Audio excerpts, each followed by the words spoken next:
started. So, good morning and welcome to today's symposium.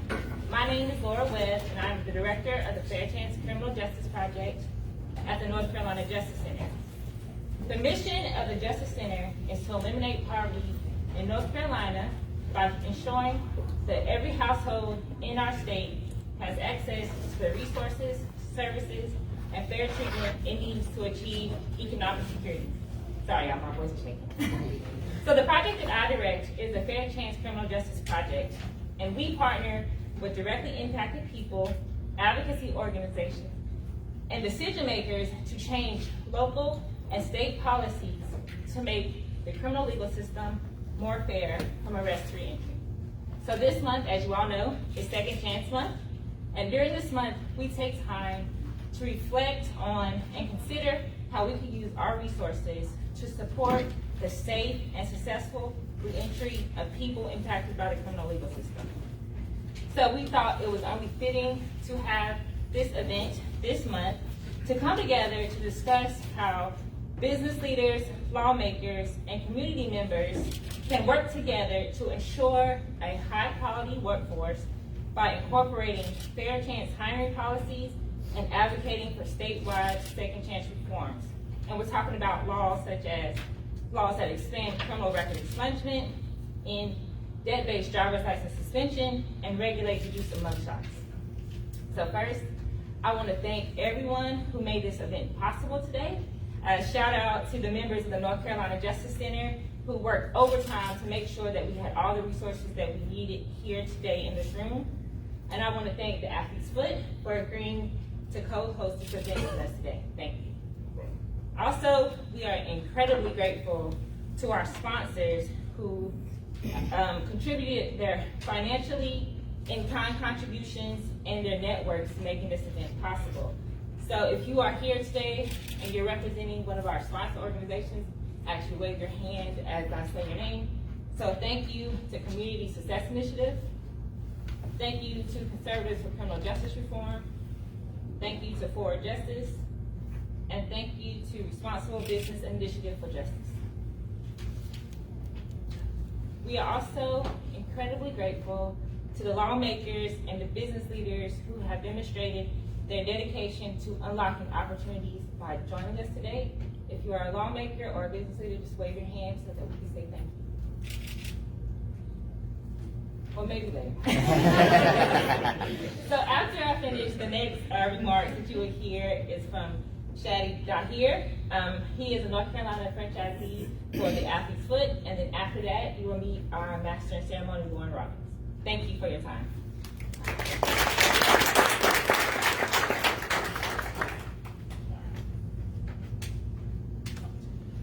All right, good morning, everybody. Morning. Good morning. Welcome to the symposium dedicated to fair chance and second chance reforms. My name is Shadi Dahir. I'm a franchise partner at the Athlete's Foot, and I'm honored to be here today to discuss this critical issue with everybody here. Just a little bit about me. I am a franchisee of the Athlete's Foot for about 17 years. I have 20 locations that I own and operate from the Tidewater area in Virginia down to Atlanta, Georgia. And it's a tough business, but it's a rewarding business to be able to do stuff like this. You know, we are very involved in the community, and you know, without the community, there is no business. So we're not just somebody that's drawing a check out of our communities, whether it's doing something like this or helping kids or just giving the homeless pairs of shoes. We've always given back to the community and we'll continue to do so. Everybody, including people with criminal records, deserve a fair chance for meaningful employment to support themselves and their families. Providing meaningful employment for people with criminal records benefits the entire community by increasing the workforce and reducing recidivism. Unfortunately, a criminal record is a significant barrier for people that want a safe and productive way to contribute to society. Over 1.6 million people in North Carolina have a criminal record, which creates a barrier to meaningful employment. A conviction on somebody's record can reduce the likelihood of a job callback or employment by nearly 50%, which is staggering in my opinion. This practice is not only harmful to individuals seeking employment, but it also limits the potential to our entire community. Therefore, it is essential that we come together to find ways to create a more inclusive workforce that believes in second chances. Today's symposium is an opportunity for us to discuss important issues and explore ways to remove the barriers that prevent individuals with criminal records from obtaining meaningful employment. I hope by the end of today's event, we'll all leave with a deeper understanding of the importance of fair chances. Almost everybody in this room has gotten a break or an opportunity at some point. Thank you for joining us, and I look forward to an engaging and productive discussion.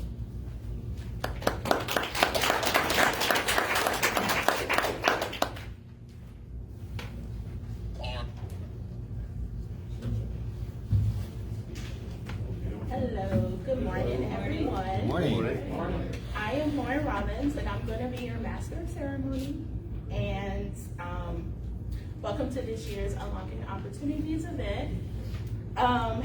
So I just want to get started by telling you a little bit about myself. I started working in social justice reform about 5 years ago when I became the paralegal of the DARE program. And for those who don't know, the DARE program is an acronym for the Durham Expunction and Restoration. And what we did there was offer free legal services for expunction and driver's license restoration. And, excuse me. However, so I was a paralegal there for about 2.5 years, but that is not where my advocacy for social justice reform started. As a directly impacted individual myself, I had a criminal record that stemmed from a conviction in my early 20s. Although I did not go to prison for that conviction, I was not exempt from the consequences from having a criminal record. I had a small child, I had bills that needed to be paid, and my quality of life was extremely limited. And I could not find employment anywhere. Although I had a degree, I had certifications, I had the skills, I could not find employment anywhere. And I noticed that as I was looking for employment, I would get through the interview stage. It seemed like, they liked me and they would call me back, but then when they would check my record, they would not, offer me the job. And so what I noticed is that they would always see the conviction, but they wouldn't see me for me. And my story isn't unlike the many people that I saw coming through the DARE program. While I was working there, I met some of the most resilient people, but they felt very frustrated, exhausted, and just defeated because they could not find adequate employment or employment at all to care for themselves or their families. And so, I worked very hard to help these people. I worked with a lot of attorneys who wanted to help the people that came in and out of the office every day. And I remember the joy and happiness of our clients who obtained these expunctions and were able to get employment after they were able to get the expunctions. However, not everyone is able to obtain an expunction, and we cannot rely on lawmakers to expand the laws to include everyone to get an expunction. And so that is where we have to rely on business owners and organizations to extend employment opportunities to people with criminal records, so that these people can become productive members of society and prove to themselves and to business owners that they can provide something of substance to the community. So I'm sorry, I'm extremely nervous. Doing a good job. Thank you. So I stand before you as a prime example of what will happen when you give somebody an opportunity, although I had a criminal record, I was able to obtain an employment in a law firm, which furthered my career as a paralegal, and now I work for the ACLU, which is a professional goal that I have always wanted to achieve for myself, but had not someone taken a chance on me, I would not be in the position that I'm in today. So I just encourage and urge people who are business owners, who are in the position to extend that opportunity to people with criminal records to do so, and people with criminal records to not give up and to continue to fight, because one day it will all pay off. So with that being said, we are going to segue into our overview, aka fireside chat. And that is our session 1 of today's symposium, is a presentation about the introduction to the criminal justice system by Jesse Smith. Jesse Smith is the W.R. Keenan Jr. Distinguished Professor of Public Law and Government and Director of Criminal Justice Innovation Lab at UNC of Government. Is that you? That's me. That's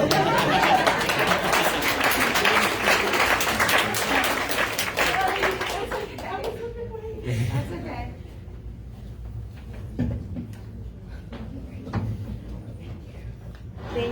Thank you very much. And Lauren, I've always believed that if you're not nervous when you're doing a presentation, you're not invested in your work. So thank you.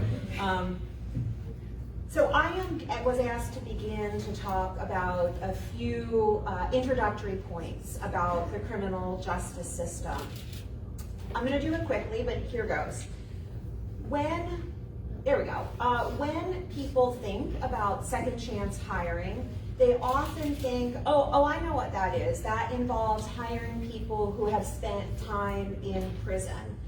And second chance hiring, for sure, can be about that population, but mostly it's not about that population, and that's for two reasons. First, a lot of people who have spent time in incarceration have actually never been to prison and have not been convicted of a crime.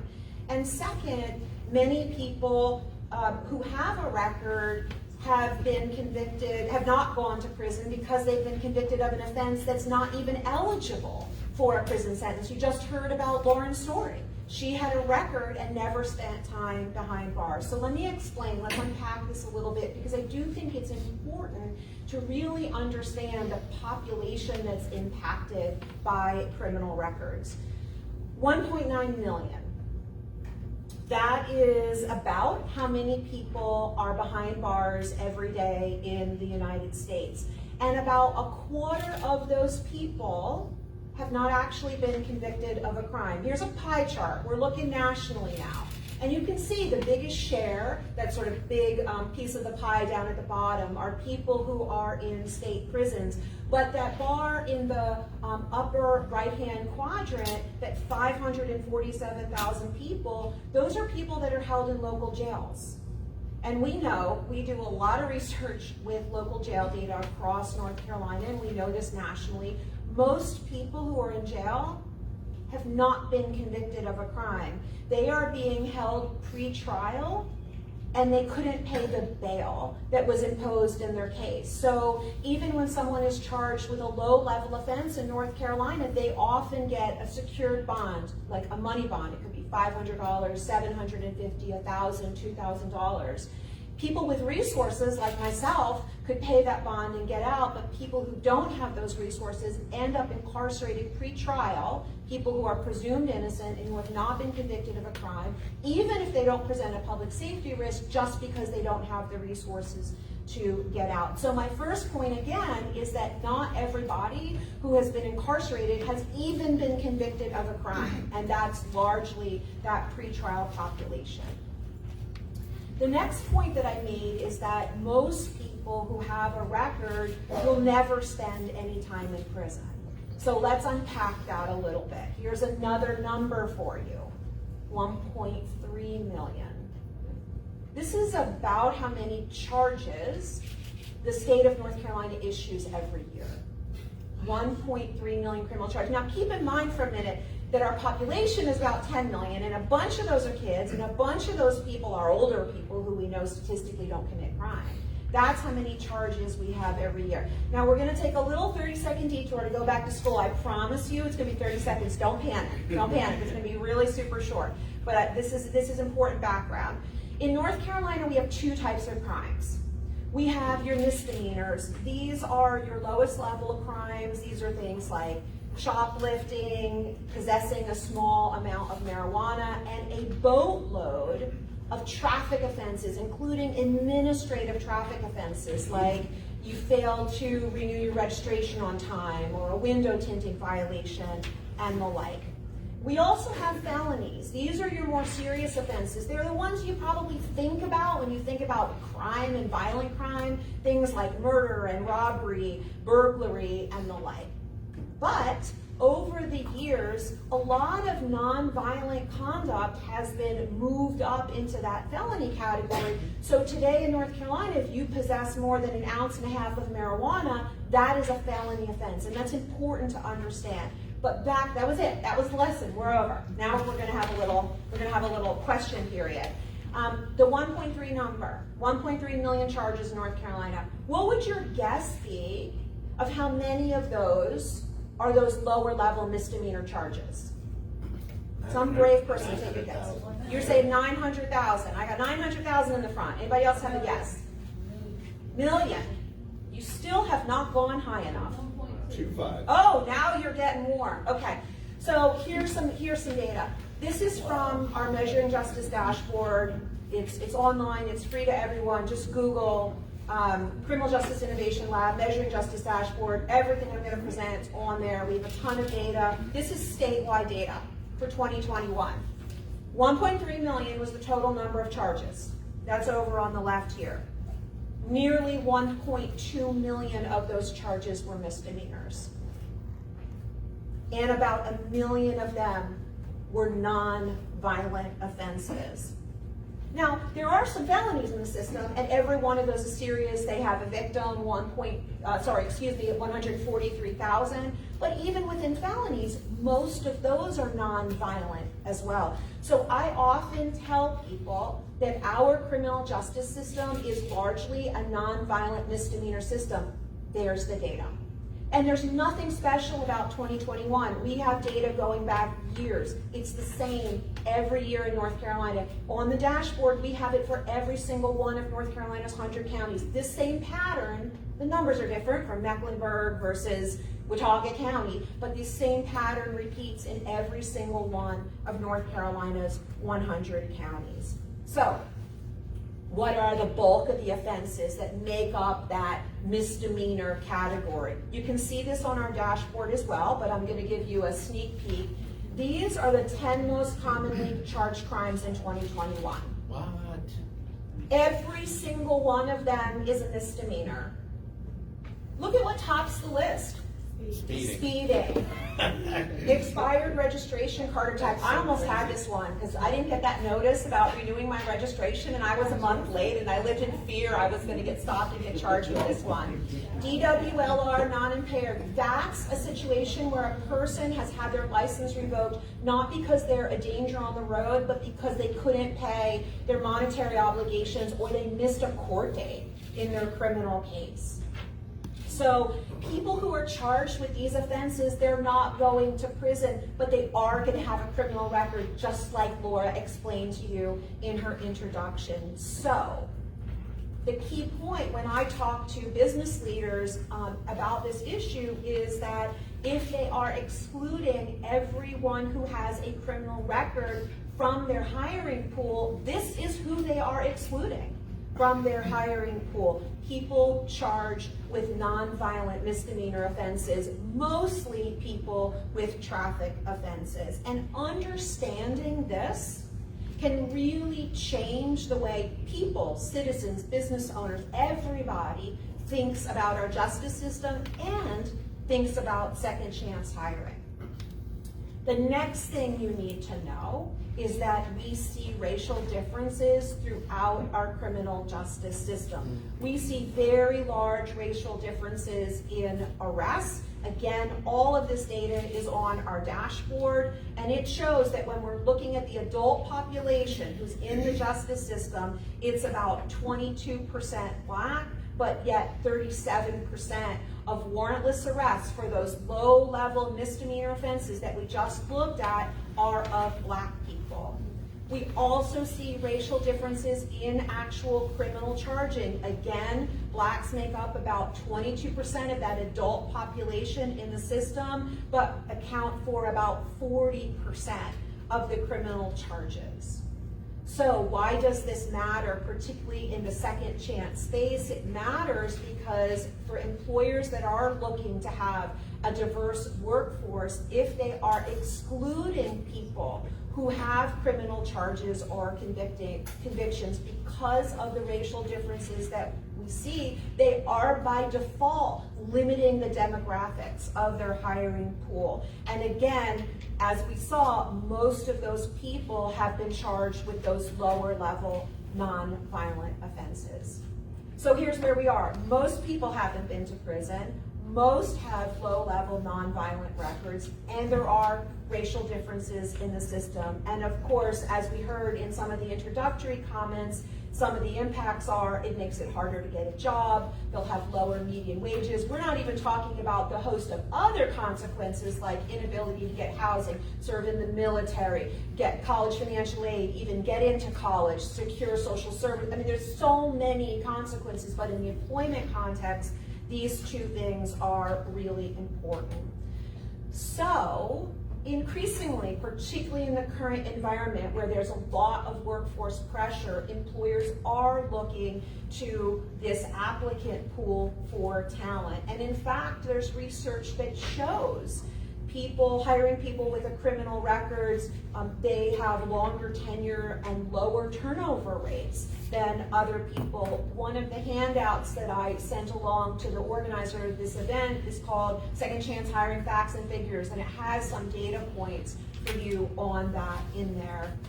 So as folks are thinking about this, they're realizing that Second Chance isn't just a win-win, it's a win-win-win. And I say that because it's a win for employers because it allows them to tap into, if they do it right, a potentially loyal talent pool that will help the business entity. It helps people because it gives them both economic opportunities to support their families, and the self-esteem that comes from having a job and being able to function fully in society. And it's a win for communities because we also know that lack of employment is a key factor to recidivism, which is a $2 word that just means the likelihood you're going to commit another crime. So when I say win-win-win, it's a win for employers, it's a win for people, and it's a win in terms of making communities safer, which ultimately is what everybody wants. And that's my overview. I'm happy to take questions if folks have it. Otherwise, I'll turn it over to the panel to continue.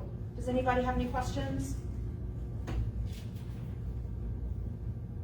That's the first time I've ever been perfectly clear, apparently, so thanks very much.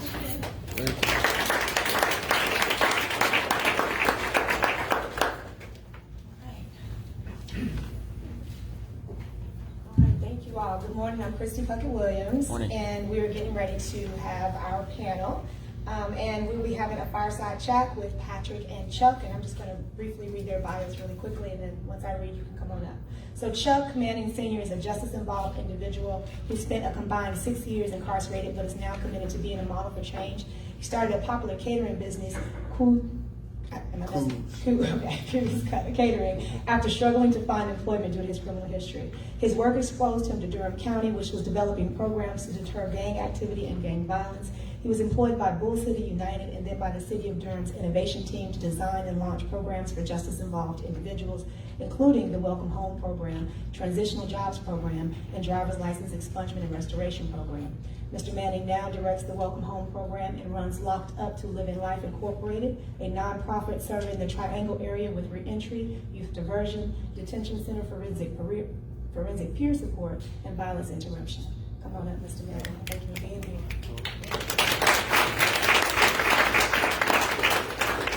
And we also have Patrick Rory, who's the Training and Recruiting Manager for GenPAC.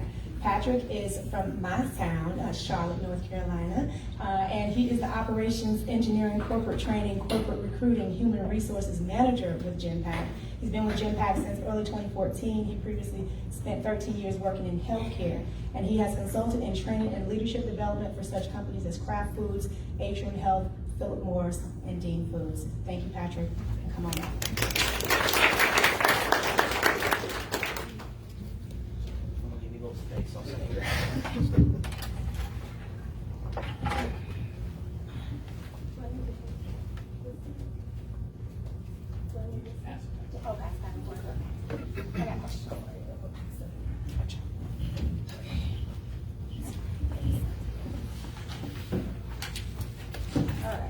So, we're going to start with you, Chuck.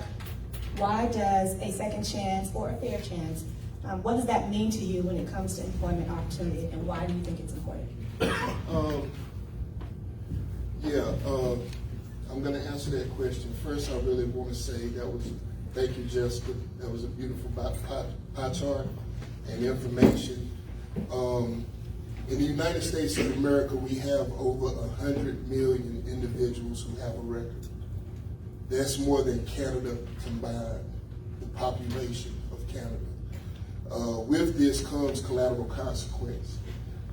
From those collateral consequences, you are affected economically, civically, and socially. And these sanctions kick in after you've been incarcerated.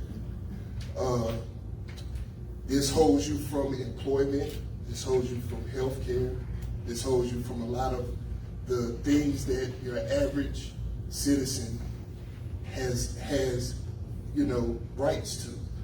I'm saying all that to say this: if you've served your time, right, and you've paid your debt to society, even if you've made amends to the individual or infrastructure that you committed a crime or you didn't commit a crime to, and you have basically been forgiven by God and you've redeemed your soul, one thing that doesn't go away is your criminal background record. So what second chance means to me, I would not be sitting here in front of you all if it wasn't for second chance.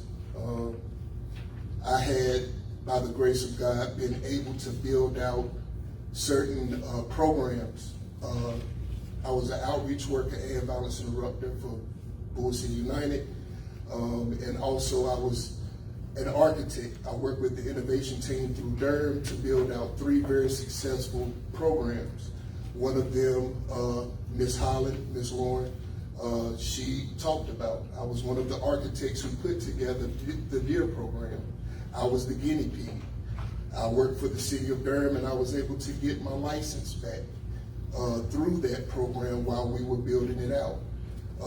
Welcome Home, who serves justice involved residents when they come home, and give them peer support.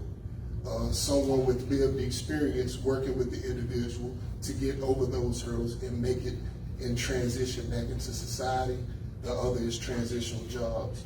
So second chance for me, it allows me to be a standing model of change. It allows me to be someone that you can look at if you've been justice involved and have some piece of hope in order to do the same thing. Patrick, my next question is going to be for you. One thing bringing employers to second chance hiring is workforce shortages. So is that what brought GenPAC to the issue? Absolutely. First of all, good morning, everyone. Thanks for having me. Yeah, I'm from manufacturing. We always have shortages. It doesn't matter if it's pandemic related or not. So my company decided at the beginning of the pandemic they were going to make me the recruiting manager. Thought that was kind of funny, but they were being very serious about it, and we needed an opportunity to get folks in. We were working very close with the business initiatives through Mecklenburg County, and they got us in with CCT, which is the group that works in Mecklenburg County. So that was just an excellent opportunity to get into an untapped resource of folks, and honestly, it has been just a windfall for us. it was one of those situations, and we were talking about it this morning, that we really just kind of went into it. We didn't have a big formal overview and approval process or anything. We just said, hey, this is a great opportunity. Let's do it. Let's run with it. So that's kind of what brought us into it. It was, there's a lot of shortages during the pandemic, a lot of shortages before that, and Second Chance has really kind of helped us fill in the blanks a lot. Thank you. So as we know, there's a large pool of untapped talent that businesses can access through Second Chance hiring. How do you all think folks ended up out of the workforce in the first place? And I'll start with you, Patrick. How they ended up out of the workforce? Well, beforehand, we really didn't have, I'd have to say, we really had a lot of opportunities. We took people with records even before we became a Second Chance employer. Honestly, it's hard for me to answer that. It's one of those situations where I think we really, when people came in to interview us, we really said, we heard what they had to say. They had been so well prepared. They had, the groups that they had worked with had really worked with them to tell them how to answer the type of questions. But we just got to a point, not just in our locations in Charlotte, but across the country and Canada, that we listened to them, we heard them out, but we told them at the end, we really don't care what you did. We just want to know, can you come in here and help us out? That was kind of our approach to it. So that's kind of where we've been, from the beginning to now, where we are now. Yeah, and Chuck, what barriers would you say people face to entering the workforce? Barriers for entering the workforce. I think it starts with resources. A lot of individuals are convicted due to a plea deal. A lot of times individuals don't have the resources or the family members to support them and pay for proper attorney to represent them. This leaves them with a court-appointed lawyer. This leaves them with a record because that court-appointed lawyer has a very large caseload, and they're pushing for plea deals to get you on out of their way. So barriers for employment to me are not only the box that says, are you a felon or a normal citizen, but also the nexus factor. Mr. Atkinson taught me this years ago, where you have hidden questions in the application. They can ask you, do you have a driver's license? And I could be a janitor and I'm coming to vacuum and clean the windows. What does a license have to do with me coming to clean up? And because you don't have a license, that will hold you from employment. I've seen this in local government. I've seen this in the entities that I work. So we have all type of barriers that are put in place that are not necessarily seen, but they are definitely done. Great. And how would you say, Patrick, companies can connect with this talent pool? So what are some things that Genpact does to let folks know, like, we are a Second Chance employer? So one of the first things we did was make sure we advertised it to everyone that could see it on our website. During the pandemic, we actually went into our first ever applicant tracking system, so we ensured that was very much displayed wherever we could display that, on job fairs, open interviewing times, any kind of community interactions we made sure that was very bolded up front. That's, I think, probably one of the biggest keys. And then once you do that for about a year, it is amazing what word of mouth does. Because if they come on board with you, you get family members. And I mean extended family members. And it just branches out. And we have seen that at all of our locations. And that is very key, is to get the word out. But like anything else, it takes a little bit of time. But once that flywheel gets going, it's very difficult to stop. What would you say? How would companies and businesses connect with Second Chance hirees? So the boots on the ground. A lot of times companies look towards these big entities, but connecting with the individuals who are actually working with the individuals who are returning home from prison.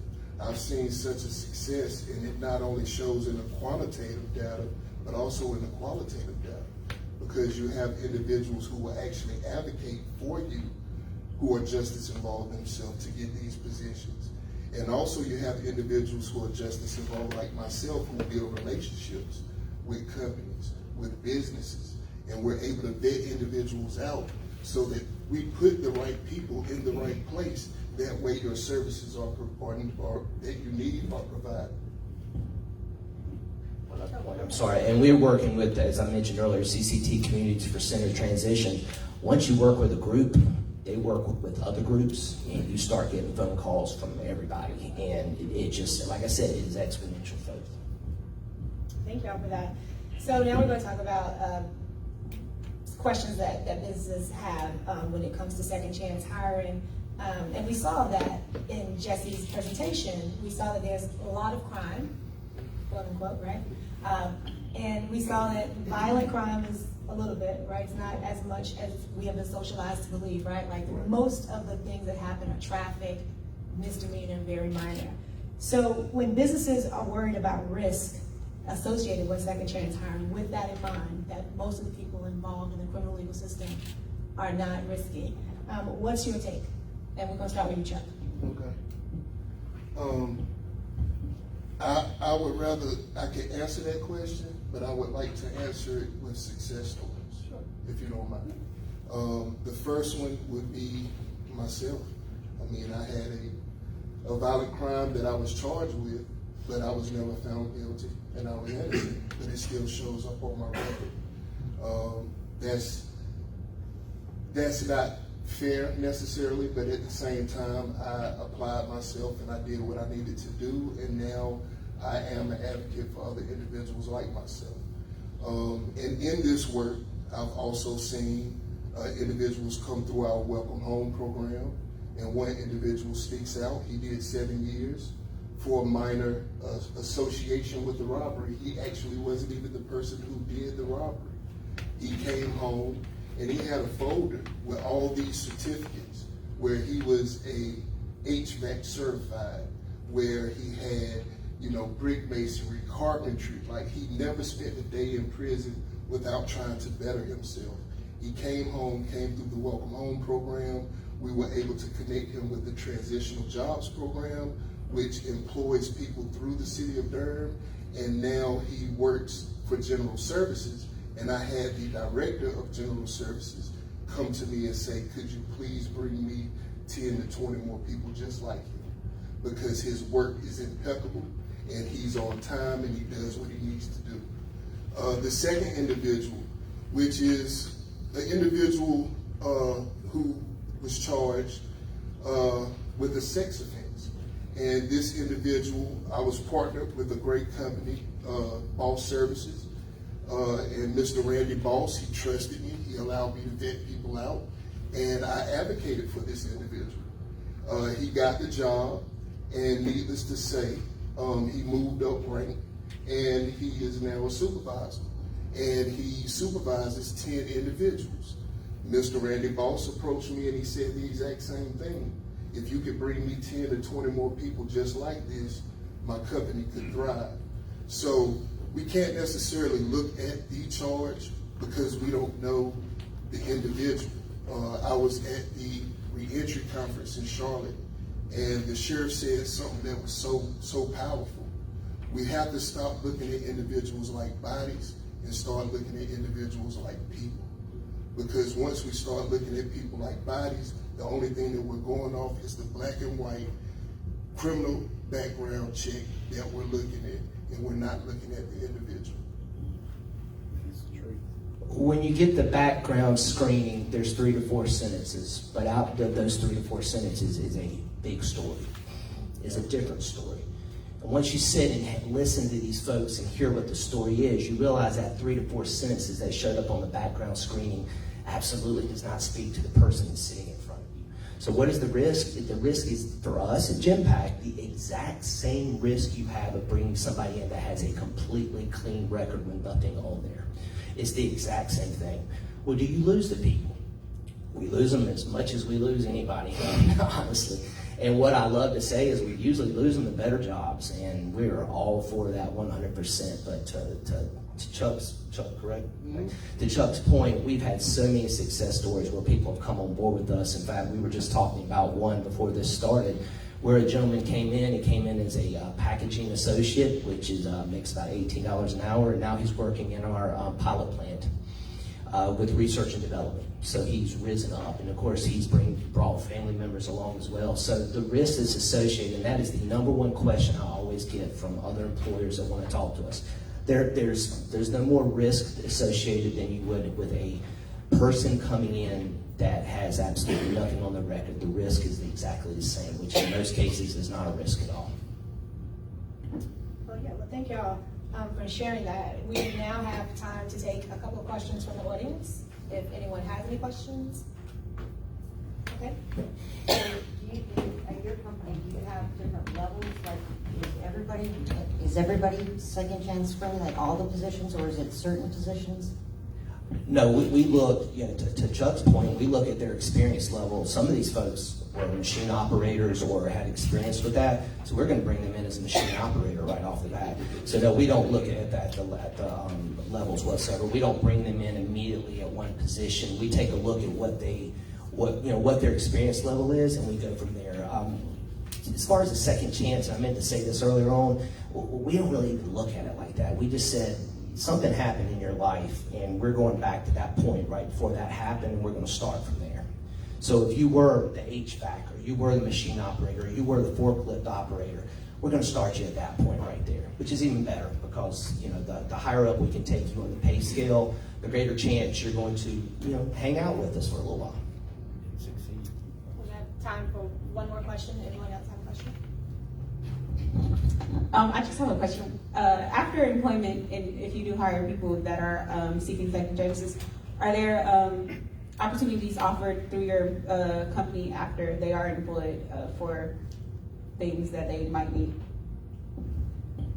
You help them connect with housing and other resources. Oh yes. In fact, that's kind of what brought us to this point in the beginning. Was we were working with Mecklenburg County, and we were saying, we're in an industrial part of Charlotte, North Carolina. How can we help these folks out, get to us or whatnot? So luckily, we've been able, over the years we've been there, where we have bus stops literally across the street from all of our locations. So no driver's license, no car, no big deal. We can get you there somehow. And we're working on some other things as well. Plus, when you've been with us for 30 days, free health benefits, 401k, tuition reimbursement. You jump right in there. In fact, day one you start with vacation days.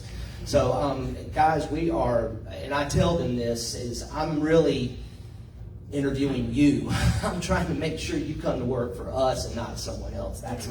I'm fighting other companies, to be honest with you. So, we're doing everything we can to give people as much benefit to want to stay with us and just come on board with us in the first place.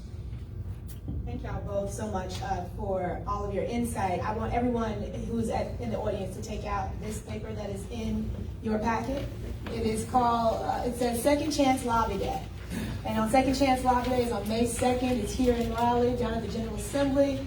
We will be convening because we have, if you turn on the back, we have our legislative agenda where we are fighting to expand the criminal record relief, including the expansion of expunctions and certificates of relief, abolishing the drug tax, repealing the drug felony ban on SNAP and TANF benefits, ending harmful use of mugshots, ending debt-based driver's license suspensions, eliminating and reducing criminal court fees and fines, and increasing state budget allocations for reentry services, because all of these things are intersectional and interconnected. And so we need everyone to register. We need you to show up, and we need you to get involved, much like you are doing today, to extend that advocacy into that building. Well, I'm going to give you all just a minute for any final thoughts, and then we'll get out of here. Final thoughts for me would be change starts with us. We can't look towards legislation and things like that to change. I think if we continue to advocate and continue to come together as a community with the same vision for equality, not just equal rights of employment, but also upward mobility. A lot of companies are willing to employ individuals, but lack the sense of allowing upward mobility. So as long as we work together and we work together as a community, we network with various employers. We also have individuals like myself with lived experience who are a standing model of change, working with those who have committed crimes or who are coming back from prison. We can come together and change that demographic of what we're going through at present. Shame we're all sitting here in the first place, honestly. This is a no-brainer. It really is. This is an untapped workforce that if we don't get them in there to help out our businesses, they've got to do something to keep their life going, and we don't want them to go backwards by any means. Number one question I get, and I'm going to hush at that point, well, what about the disciplinary issues? Same as for the people that come in with no record whatsoever. So that is not an issue. That is the first thing that presidents and CEOs in Charlotte ask me, so please do not let that bother you. Thank you both so much for joining us today, and thank you all for having me. All right, so now we are moving into our next panel, which is the Fair Chance Hiring Panel. And on that panel is going to be Morgan Southers? I'm sorry. No, you're okay.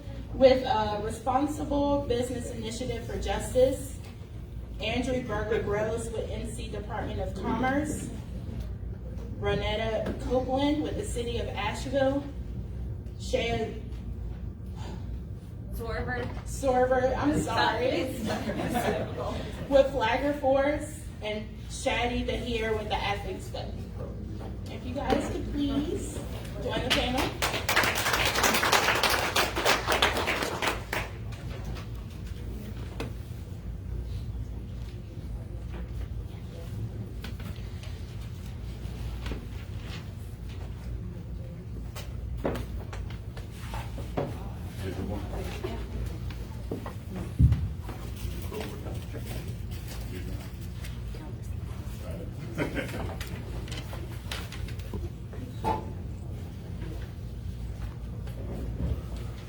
Hello, I'm Morgan Southers, and I am the Policy and Advocacy Manager with the Responsible Business Initiative for Justice, classic nonprofit with a very long title, so we'll call it RBIJ for short.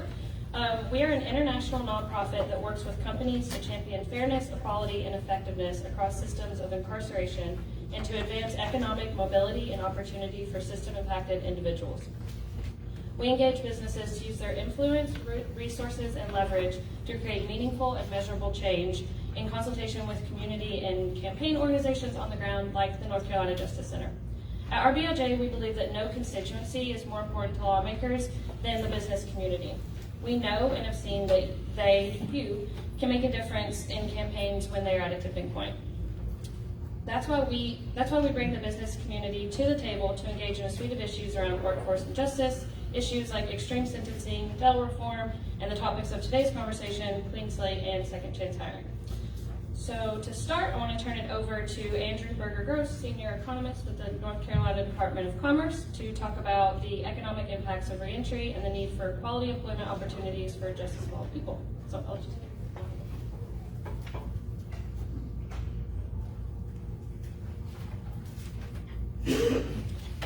Thank you, Morgan, and thank you, Laura, and everybody else for having me here. I know we've got a strict timekeeper, great job, so I'll try to keep it quick, but if I'm going too fast, let me know. So I'm going to take a little time to talk about some of the opportunities for employment of justice-involved folks, as well as some of the barriers to making that happen. And Jesse, I know a lot of the data and figures I'm going to be sharing are with respect to folks getting out of our state prison system, so some of this doesn't cover everybody in the state with a criminal record, but I think some of the broader points I'm making are generalizable to the population that we are talking about. So first, in sum, there is, of course, a strong case for hiring folks with justice involvement, one of them being economic. We've got a severe labor shortage in North Carolina and in our country. It's been this way for years. It'll probably be this way for years to come.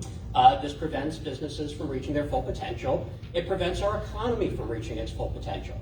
Labor shortage is arguably responsible for a lot of the supply chain disruptions, a lot of the price inflation, a lot of the things going wrong in our economy over the last several years can at their root be attributed to the fact that we just don't have enough people to fill all of these positions. But there's also a public safety benefit to fair chance hiring.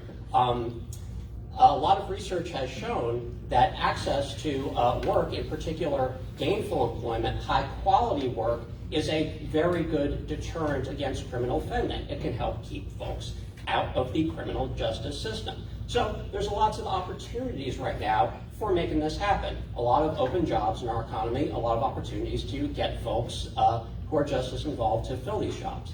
But of course, there's some substantial barriers to making that happen. So every couple of years, our office surveys employers around our states and asks them, what are some of your chief barriers to filling positions? Now, among the barriers that they describe include things that might be relevant to certain folks with justice involvement. Some employers report, hey, a lot of the folks that are applying for positions have drug problems, some of them have criminal records, but by and large, the top barrier that they cite is not enough people.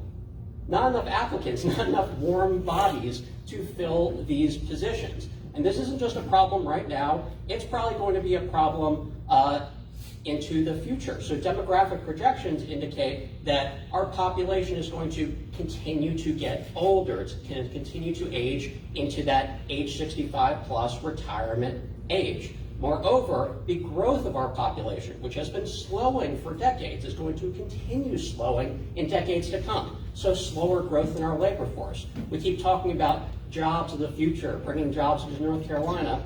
Who is going to fill those jobs? And we know that right now that justice-involved folks are a very underutilized source of talent. So looking specifically at folks getting out of our state prison system, they tend to be employed at substantially lower rates than the rest of the population, despite the tight labor market, despite how strong our economy is right now.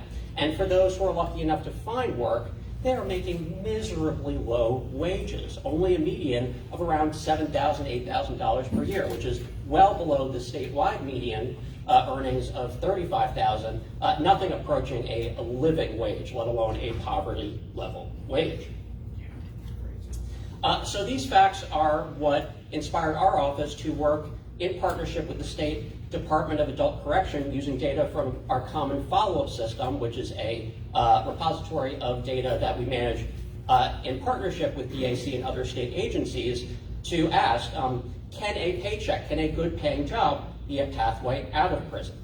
So the context for this work, mass incarceration. We know that we're locking up too many people. The United States incarcerates a larger share of its population than any other nation on earth. We also know that too many people are going back. Around half of folks who are released from our state prison systems will go back within, or will reoffend within the next couple of years. And as I mentioned, folks getting out of prison tend to have a hard time finding work, tend to have a particularly hard time finding good paying work. So the question is, if we can get these folks a job, if we can get them a good paying job, can that help reduce rates of offending, reduce rates of recidivism? So why might we expect this to be the case? Well, there are a number of criminological theories that suggest that finding work, finding good work, can help keep folks out of the criminal justice system. One is just the basic question of economic incentives. Many people are driven to criminality through economic concerns. If we can get folks a legitimate source of income, work that actually pays, that might outweigh the fact that crime also pays. There's also the old phrase, idle hands are the devil's workshop, right? Giving somebody something to do, full-time work, something to occupy their time. That's less time that could be spent doing other less legitimate tasks. There's also the matter of self-actualization. We are in a meritocratic, success-driven society where prestige is highly valued. If folks feel frustrated because they can't obtain that legitimate source of success, well, they're going to look for status elsewhere. Giving them good paying work gives folks a legitimate path to success. There's also the social bonds. and the social ties, a new group of friends, a new group of colleagues that entry into the civilian, the formal labor market can give folks. It can give people a reason to live right. And really a lot of the research literature bears this out, so does our own research. So when we look at people exiting our state prison system, we compare those who find a job to those who don't find a job, and we use a matching technique to try to control for their employment histories, their criminal justice histories, so that we're making an adequate apples to apples comparison. We find that folks who find a job are 20% less likely to return to prison within the 2 subsequent years. But of course, not all jobs are created equal. Those who were in the lowest quartile of earnings, the lowest paid people, actually return to prison at around the same rate as those folks who got no job at all. But as you go up that pay scale, those in the highest quartile of earnings, the highest earning people coming out of prison, return to prison at less than half the rate as their peers who had no employment at all. So we think these are really compelling findings, and what they suggest, just like much of the rest of the literature, is that employment is a pathway out of prison, but not just any job, right? High quality employment. You know how in the dating world, sometimes we talk about finding Mr. Right versus finding Mr. Right now? Well, it turns out, looking at this research, that finding that right job might be more impactful from the perspective of public safety, from the perspective of recidivism, than just finding any job at all. Unfortunately, the prospects for finding a good job coming out of prison are pretty difficult and have gotten more difficult over time, despite what is arguably a record-tight labor market with record-high numbers of job openings out there. Rates of employment after prison are substantially lower than they were in the late 1990s. But this is not just the case for folks coming out of prison. I think we're missing a slide here. Sorry. This is also the case for all people in our population without higher education. The labor market has just gotten more difficult for folks in the working class, folks without those higher education credentials. So some of the barriers are related to individuals' human capital. When we see folks coming out of prison, they tend to have around half the number of years of formal work experience as the rest of the population. They tend to have around half the level of high school attainment as the rest of the population, and less than 1/3 the rate of college going. So this might be one individual level barrier to accessing some of that higher paying work in our knowledge economy. But it's also the fact that our economy is changing in ways that disadvantage this particular population. And we also have substantial problems with industry segregation. So the vast majority of folks who are coming out of prison either get work in temporary contract work, janitorial work, bars, restaurants. Sorry, it looks like the order of some of these slides got mixed up, so apologize for that. And some of the slides are missing. Okay, I'll just talk through it. So a lot of the folks getting out of our prison system, they're employed in temporary contract work, bars and restaurants, janitorial work, meat packing, construction, jobs that in general tend to be on average lower paying, precarious, not stable, generally dangerous. Now, a job is better than no job, right? The research does bear that out. To get those real public safety benefits, we need to get folks into some of that higher pay work, which is shown on this slide, sorry for the confusion, and we see that in what we tend to call the jobs of the future, professional services, research, hospitals, the financial sector, a lot of specialized sales jobs, folks getting out of prison are rare as hen's teeth in these sectors. Now, some of that might be due to human capital related barriers. Maybe folks need some specific skills training, maybe they need higher levels of educational attainment, but a lot of it is due to regulatory barriers, legal barriers, licensing requirements, and frankly, culture and bias. There are a lot of companies who expect their employees to have a certain profile, and that profile does not include a lot of justice-involved people or really folks from marginalized communities in general. Let me see if I can get us back on track. Okay, final slide. Things that I'd like folks to think about after reviewing some of these facts. Justice-involved folks need work. Employers need workers. This seems like an opportunity for getting to yes, but when you look at the data, when you hear the stories, there are a lot of justice-involved folks who keep hearing no. How can we get to yes? How can we get these two willing parties to cooperate in what is obviously their mutual best interest? 2, climbing the career ladder. While a lot of the barriers are societal, structural, related to regulatory requirements, some of them are at the individual level. A lot of justice-involved folks will need that additional work experience to work up that career ladder, get that supervisory work, get that full-time work. A lot of them will need specific skills training, education to access some of the higher paying employment. How can we get that? How can we promote upward mobility in the ways that we can control as individuals, as advocates, as workforce professionals, and as justice-involved people? And 3, just a basic matter of dignity and acceptance, right? The vast majority, 95% plus, of people going to prison, they're going to come out at some point, right? A lot of these folks went to prison for things that might sound ugly. Drug crimes, sex crimes, violent offenses. At the end of the day, though, they're all human beings, right? No person is defined by the most unfortunate moment in their life. These are our friends, our neighbors, our brothers, our sisters, our sons and daughters. I don't think there's any question that we need to reintegrate folks coming out of prison into society. Yes, we need to make that happen. There are challenges to making that happen, however. How do we overcome those challenges? So for folks who are more interested in the data I presented, there's that slide. Encourage them to look at our website, check out the Common Follow-Up System. That is the data source that we maintain in partnership with the Department of Adult Correction that looks at a lot of the post-release employment outcomes of folks coming out of our prison system. And you can also see some of our research showing that a paycheck can be a pathway out of prison.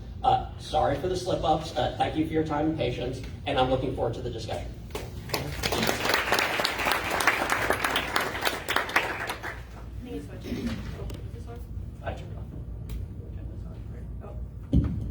Thank you so much, Andrew. That was incredibly insightful. So to start, I want to ask Shay, and I'm sure we're going to hear some similar themes that Patrick spoke about, but can you talk a little bit about what motivated Flagler Force to become a second chance employer? Sure, and I think I have some slides as well, if I can pull them up, just to introduce Flagler Force a little bit, because I know we're somewhat newer. There we go. So, yeah, we entered the North Carolina market in 2019, and we have about over 250 individuals that currently work in North Carolina, so you'll probably see us more over the next few years, but just to introduce you a little bit more, once I show you this picture, you're going to keep seeing our Flagler Force trucks all over. We are a short-term traffic control company, and we have over 2,000 employees. We work from Pennsylvania down to Florida. We have a vehicle fleet of over 1,000 trucks. We're a 24/7 company and operate about 500 job sites per day. And these are location and service areas. And what is a flagger, entry-level full-time position? We'll get a little bit more into that. There's very low barriers to entry for these positions. This is our career growth or career pathway that we offer. We have people, we start out as crew members. A lot of our field positions will bring everyone on as a crew member, and that's a starting wage of $15 an hour. And then we really promote a lot of advancement opportunities. So in as little as 45 days, individuals can promote into the crew leader position, which gets them into a company vehicle, and then advanced crew leader, and then from there you can see you can go into training, field operations, safety. So why Flagler Force? Here are some of the benefits. I don't want to spend too long, and then I think this is the second part of the question I'll get to, but our CEO and founder, Mike Donor, he's been committed to hiring individuals with criminal backgrounds and committed to giving people chances regardless of criminal background or not. With hiring individuals with criminal backgrounds, that's a really important talent strategy that delivers people who are engaged and loyal. And it's interesting, there was actually a 2015 study done on Portland State University that looked at Dave's Killer Bread, I think is the organization, thank you. And individuals who had criminal backgrounds compared to individuals who didn't over a 3-year period, and found that those with the backgrounds had, they adhered to policies more. Also, they had better attendance, and they outperformed when it came to being promoted faster. So it is just it's not a charity case, it's a business case, and we're similar to what I think Patrick said earlier at GenPAC, we're just committed to hiring people who are ready to work. Thank you so much. I want to turn it to Shadi. What were your expectations going into the process of becoming a second chance employer, and how has reality compared? What have you learned? Well, I kind of fell into it, and we're not part of any boards or anything like that, but, I was telling Arthur a few minutes ago, somebody we hired like 7-8 years ago lied on his application and said he's never been convicted of a felony. Well, I guess it stuck with him and it kind of haunted him. So 6 months later, he comes to me and says, I have to come clean. I got to be honest with you. I lied on my application. Great guy, great employee, no problems with him. We used to do background checks locally, which is, archaic, but that's just how we used to do it. So my first thought was, okay, we need to start doing national background checks instead of saying, hold on, this guy is actually great. And he ended up saying he's still employed by us today. But it made me realize just because somebody has a check on a sheet of paper, they shouldn't be excluded from getting the opportunity to work, regardless of what that check is for. So it just kind of opened up our eyes, and it's been a lot better, but I think people are scared of that check. Whether you're on Indeed or filling out a paper application, people stay away from it just because of that check. And I would say I would want to find a way, and Chuck, what you're doing is great. Thank you. That is, and I'd like to connect with you later, but I'd like for especially younger people to know if you do check that box, it's okay. Maybe you add an attachment and explain what happened, explain the circumstance, because nobody knows what that check is about. It's just a check. And I know a lot of other people in the retail space that if the check is there, they are not hiring. They just assume you robbed somebody or stole from a business or something like that. So I wish there was something, and maybe there is, maybe there isn't, that could help younger people especially understand and explain what that check is for. Thank you. Okay, so Ronnie, I want to turn to you, and can you talk a little bit about what are some of the best practices in implementing fair chance policies within a business? Yes, I'm working in HR for the city of Asheville. One of the things that we've done is remove the box. And so often what will occur is if a person does have a background, my manager will review it. Sometimes she will ask for my opinion about things, but it really depends on the length of time that the person has that justice-involved situation before she makes a decision. I think it's important to have conversations with people, because sometimes, since we do not have an area on the application where you can explain or the box, it makes it difficult. And so when something comes up, it's better to call the person and talk to them to see what happened and why. One of the things that we encounter a lot is we say on our applications we go back 7 to 10 years. However, for myself, I was justice involved 30 years ago. And when I was hired there, excuse me, when I was hired there, I still had to explain what happened 30 years ago. So I think that when you have lived experience individuals working in HR, for example, it's hard when you have to look at an application and you see somebody that something occurred in their life 20 years ago. And although we're saying that we're going back 7 to 10 years, that untrained eye, that person that doesn't have lived experience will go in there and look at that situation. And now you have to explain. If there's nothing else on your record but that one thing, why does it matter if it's past the time frame that you say you're going to look at? So I think as employers, that's something that we need to strongly consider, is that if we say we're going back 7 to 10 years, focus on that area. If something occurred prior to that time frame, why does it matter? It's in the past, let it go, because we all need employees. All businesses are fighting to get employees the best way. And I know for myself and other people, I worked in workforce development as well. And it's true, most people who have lived experience are some of the most dedicated individuals in the work field. Just because we've been given a chance, we want to prove ourselves and we always want to help others. So that's my comment for it. Thank you so much. I think what we're hearing over and over today is that we need companies and employers that are open to hiring second chance and are willing to have these conversations. So I want to open it up to anyone who wants to answer this. Have you changed anything in how you recruit candidates for open positions? For example, does your company participate in second chance job fairs?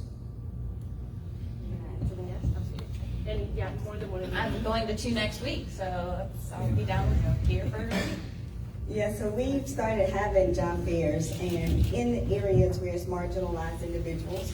But the most important thing is that we have our theme as second chance hiring is welcome here. And that's something that's getting ready to change in our application as well. Not our application, our website. So it's important for people to know because when I first started, it said equitable hiring. And I said, for the common person, what does that mean? You know, so we need to break it down and explain that second chance hiring, because a person who's just coming from being incarcerated, they're going to understand the language of second chance hiring. We haven't, but it sounds like we need to. There we go. Yeah, please.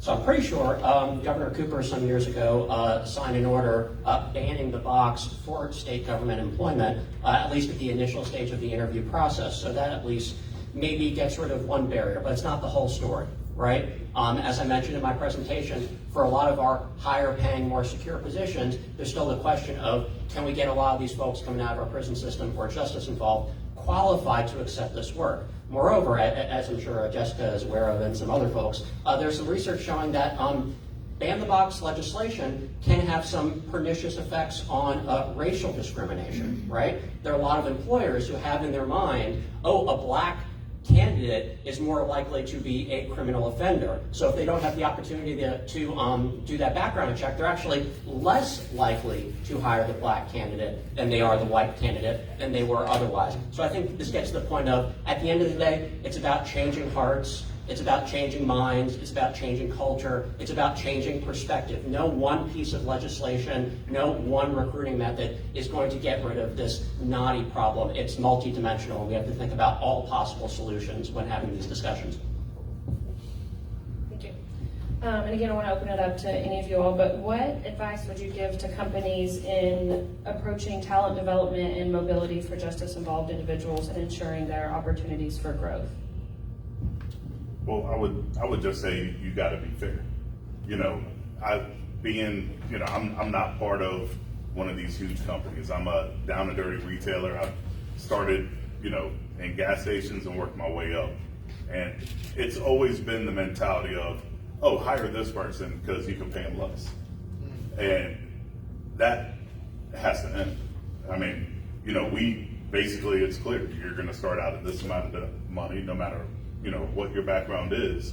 And I think getting rid of that stigma would definitely help. That, there's always, racism, ageism, all these things, but when it comes to people with a background, nobody's there speaking on their behalf to make sure that the pay equality is the same. And I think that's a big deal.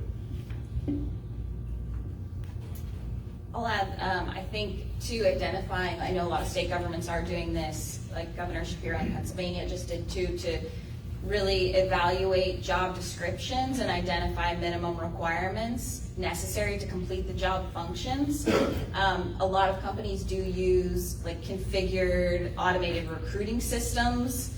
At Flagler Force, we do everything through our recruiting team, so it's all personal outreach, but those configured automated recruiting systems, they will filter out or rule out individuals that are lacking or that of certain criteria. So if there's a gap in employment, or if they don't have a bachelor's degree and the job description requires that, those systems are just automatically ruling out individuals. Thank you. Andrew, you've given us a lot of information and data already, but is there anything else you want to say on the economic benefits of hiring justice-impacted individuals? Sure. I think I just prefer to speak generally about the talent challenges that a lot of all employers are facing in our economy. There's been some mention of some of the benefits to workplaces of hiring the justice involved, lower turnover rates, et cetera. I can't necessarily speak to that personally. What I do know is we have a lot of need for labor out there, right? You know, when I started in this position, it was in the aftermath of the Great Recession. We had a flood of unemployed people looking for work, where the retirement of the baby boom generation had not yet quite started. And we still had a good reserve of immigrants coming into the country from that surge of immigration from Latin America that we saw in the 1990s and early 2000s. All of that is dried up, right? You know, the baby boomer workforce is going bye-bye. They're going into retirement. Fertility rates are down. We're not having babies. We're not raising that workforce of tomorrow. And I don't know if you've been watching the news, but we're not all that enthusiastic about letting in people from other countries. So where is that workforce of tomorrow going to come from? I think a lot of it, well, a big part of the solution is going to be taking a hard look at who we're saying no to, who we're arbitrarily excluding from our workforce, and starting to say, okay, how can we stop saying no and start getting to yes? And I think justice-involved workers, as well as a lot of other left-behind populations in our society, are an important part of resolving that issue. Thank you. Okay, my last question. What advice would you all give to companies who are interested in becoming a second chance employer? I think one thing that's needed is that all companies should have either a certified peer support specialist on board, or at least someone who has been justice involved on board. So that way, it's easier for someone who has a lived experience to trust another person who has a lived experience, to coach them. One of the things that I do is when I meet with people I'm recruiting, and I do ask, you know, do you have a background? And we'll talk about it, and then I explain to them how they should explain it to the employer. And I think it's also a good idea that if a person does have a background, that should stay with HR. That shouldn't, the hiring manager, the directors of the departments, those individuals shouldn't know, because then what that creates is an unfair situation for that worker coming out of the gate, because as soon as they do something wrong, it's, oh, well, you know, he or she has a background immediately, because at that point, once other people know you have a background, well, then you can't be upset, you can't have any emotions and things of that nature. So all of that information should stay within the HR department. Yes. Yeah, I completely agree with that. That's a great point. But also, just to be fair, you know, I talked a little bit earlier about the pay equality and stuff. Just be fair. Be fair. And what I think it was Patrick said earlier of, you know, when you start working here, we're going to start the day before you went away. And I think, you know, that I never heard it put like that, but that is a way to go by. Yeah, I wanted to highlight just making in addition to identifying minimum education requirements, because, you know, 1 in 3 incarcerated adults have a less than high school equivalence. So at Flyer Force, we try to make our application process really accessible, and it takes less than 10 minutes. We don't require a resume. We don't require any previous experience, nor an education, nor references, and it's very accessible. And then 2 other things I'd recommend is just partnering with, we call them candidate referral partners. So we work really closely with reentry organizations, whether it's of, you know, state agencies or county governments or nonprofits who refer candidates to us. And then we also, you know, that's a part of their record, our system of record when they're with us. So if they start to have attendance issues, you know, there can be a dialogue back and forth with those referral partners. Just to where they can check in, and we're helping them identify those opportunities for growth. And then also offer wraparound services or integrate those into the businesses. We just adopted a really great employee assistance program that's available. Individuals can call in 24/7 or text, and it, you know, offers if anyone needs help with financial literacy, financial budgeting, or mental health coaching or counseling. Also, they get 30 free minutes of legal advice for every separate issue. So whether it's a tenant landlord, that would be 30 free minutes, or whether it's you know, providing childcare, like that could be another 30 minutes. So those wraparound services businesses could start to adopt. Okay, perfect. I'm not sure how much time we have. Do we have some time for questions? Perfect. think I can enunciate. Darrell Atkinson, Forward Justice. Couple of point first, and then a couple of questions. Your point around the fair hiring research and statistical discrimination, just want to put a finer point on that. Those findings of statistical discrimination were really found in the private sector employment, where private sector employers are being forced to follow a given piece of legislation. In the public sector employment context, didn't find nearly the statistical discrimination against low-skilled black men. It wasn't all black men, it was black men without high school diplomas. So that lines up with some of your other research. Really just want to stress that point because fair hiring policies that are pursued with fidelity by private and public sector employers can have an impact. I helped pass one of the first policies in Durham all the way back in 2010, which, you know, this conversation is a little circa for me that we're still talking about this a decade later. But one of the first policies in Durham, we passed it. The percentage of people with records when we passed the policy was about 4%. The next year it went up to 11%. The next year it went up to 15%. So this leads me to my question. Are you tracking the data? What is the percentage of applicants with criminal records that work for your institutions that are applying and that are then being hired? Because what we don't measure, we don't care about, right? The second question relates to the HR, the person in HR in Asheville, which is great because I think one of the things that we really got to stress is not only do we need to open up opportunity for people with records, we need to put people with records in decision-making positions to decide who gets a job. One of the things that folks really don't appreciate enough is that I'm a fair chance hire, right? About a third of my staff are people either with lived experience or have a family member with lived experience.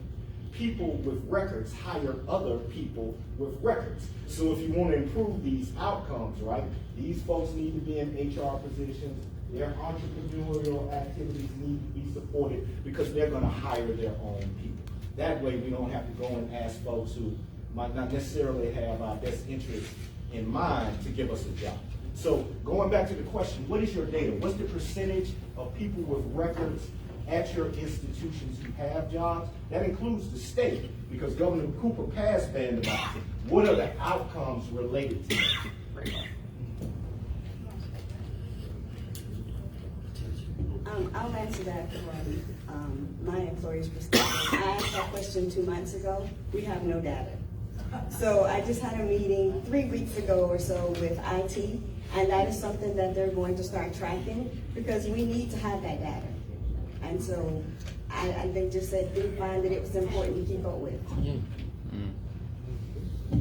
I'll add, that's a great question. And I started with Flagger Force. In June, it'll be a year.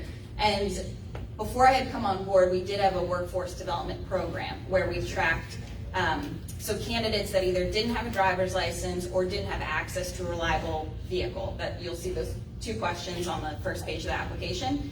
So depending on how they answered that question, we can track, you know, before June, I guess it was like 2018 to June of 2022. We can track these workforce development candidates. And typically, you know, not always were these individuals with criminal records, but those without driver's license, we can kind of make that correlation, right? That a lot of them without driver's license probably have a record. So we have that data. And I did start adding, so since I came on board, now on the back end, asking recruiters when we do the background checks we have a checkbox where it's like, have they been convicted of a previous crime or do they have a previous conviction? I think the key word is conviction here.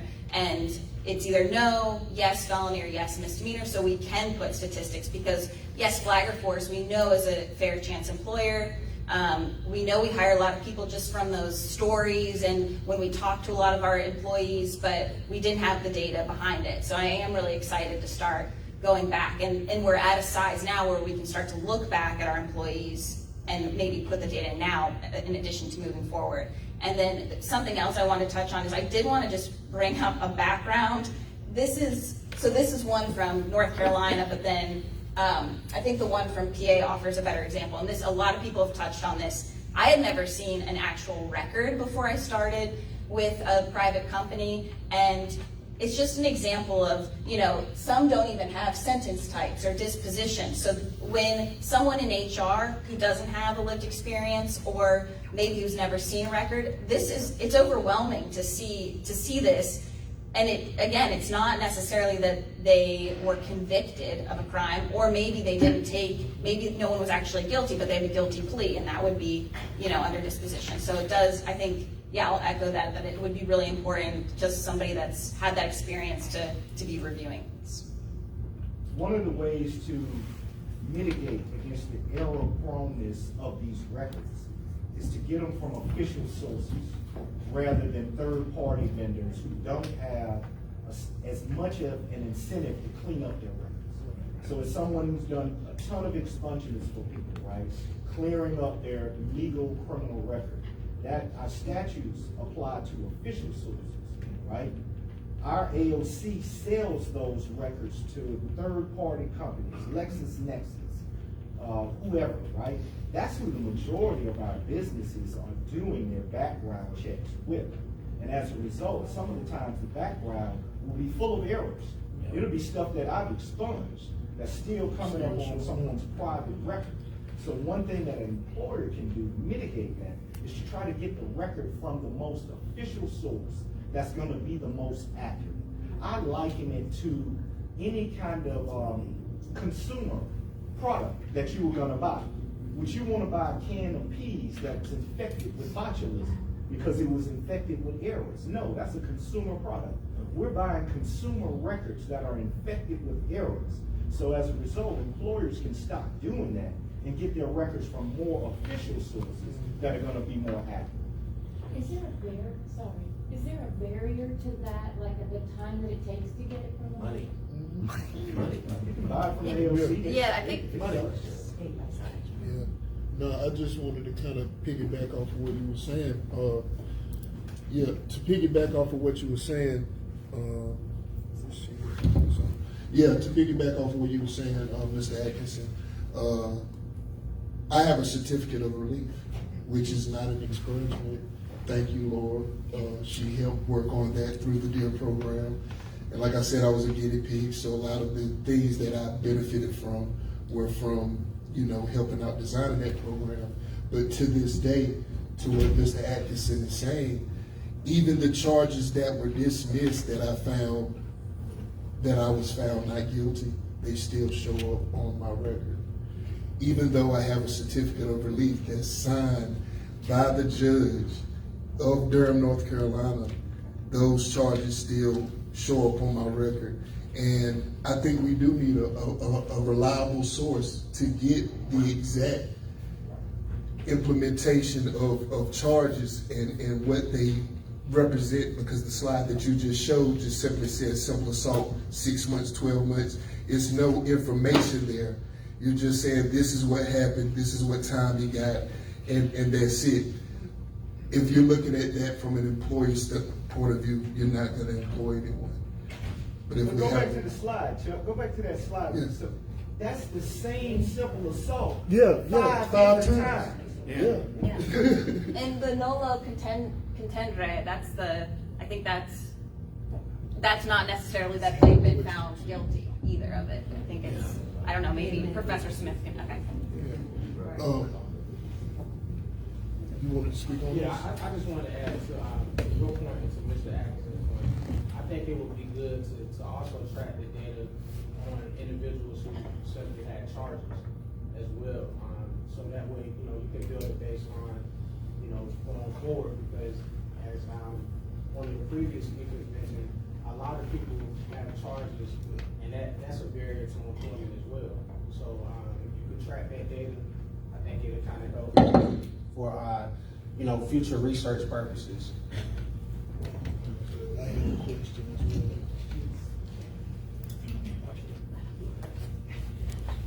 well. I had a question, Ms. Copeland, you were suggesting that record information be kept only within HR, but when I've worked with employers, they have indicated that best practices are that sometimes middle management does need to know. For example, when a person gets a ping on their ankle bracelet and they have to leave the shop floor to call in their supervisor, or other situations where, for example, maybe the person has a record that would prohibit them from being on the premises of the school. I talked to an engineering company where the middle manager needed to know that to not assign that person to jobs that were on the school. So I wonder if you could, if that, anyone has comments on the kind of accommodations that might be needed where sometimes information does in fact need to be shared to allow the person to work effectively. I can answer that question. I think one of the important things is, again, if companies have peer support, certified peer support specialists on board, or someone with the lived experience that could be the middle person, that could be the middleman between the HR department and the individual, because sometimes the waters get a little murky, and when people are on a monitor bracelet, depending on that supervisor, he or she may or not tell other individuals. And that person is prejudged based on what they're dealing with at that particular time, which is not fair. Not everyone is going to do that, but if it stays where this person has accommodations to speak to someone else, or if the probation officer happens to show up at their job or something, if there's a middle person that's neutral, like a certified peer support specialist or anyone else that could be that go-between the HR person and that employer, I think that would cut down on supervisors knowing that this person has on a monitor bracelet, because not everyone is going to give that person a fair chance. That's what I meant by saying that. So in some cases, and it would have to be on a case-by-case situation, but in some cases it may be necessary, but not in all cases. Yeah, I have one question. What's your name? Shay. Shay. All right. So this is a question for you. Do you all advocate for your employees who are justice involved? Now, the reason why I'm asking this question is I've noticed from doing reentry work and working with individuals with records that in Durham we found them jobs doing flagging pretty quick, but then the job may move from local to, say, Tennessee for this one individual. Over 50-60% of individuals who have a criminal background history usually are on some type of post-release or probation, which would prohibit them from traveling outside of that county. So as an employer, do you actually advocate to the probation officer for the employee to continue his work? Because I've seen people lose jobs. They were a flagger for 6 months, got good pay, was able to get housing, establish themselves, get on their feet, and then the job moved to Virginia, and they're still on post-release. And now he's unemployed and facing eviction, all because that employer wasn't willing to advocate to the probation officer so that that person could leave that county and continue to work. So do you all advocate for your employees? Yes, and that's been one of my most favorite parts of my job is, and it's interesting because it ties back to Professor Smith saying that a lot of times our middle management, who are our area supervisors and field managers managing the flaggers in the field, happen to find out about someone's past experience or lived experience or background from just conversations and getting to know each other. And sometimes there has been instances where a lot of times our jobs will cross, because we'll be working for a utility company in one county, and then they'll say, okay, well, we have to head over here, for the last half of the day to work on this project, and just crossing a county line could pose a threat. So sometimes I'll get calls from the field management, say, hey, can you reach out to the parole or probation officer and talk through kind of the complexities of the job.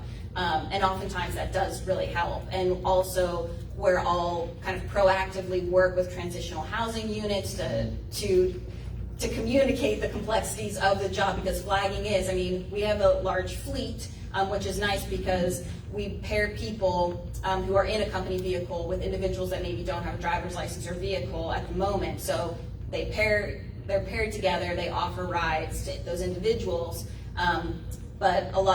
so they're just moving throughout the day, or crossing state lines or county lines, We are one of the largest flagging organizations or short-term traffic control companies on the East Coast, and we plan to, grow a lot. So luckily we do have a lot of density of work that's able to keep people, pretty local, especially within those developed areas like Durham. I know Greenville, we have a lot of work right now.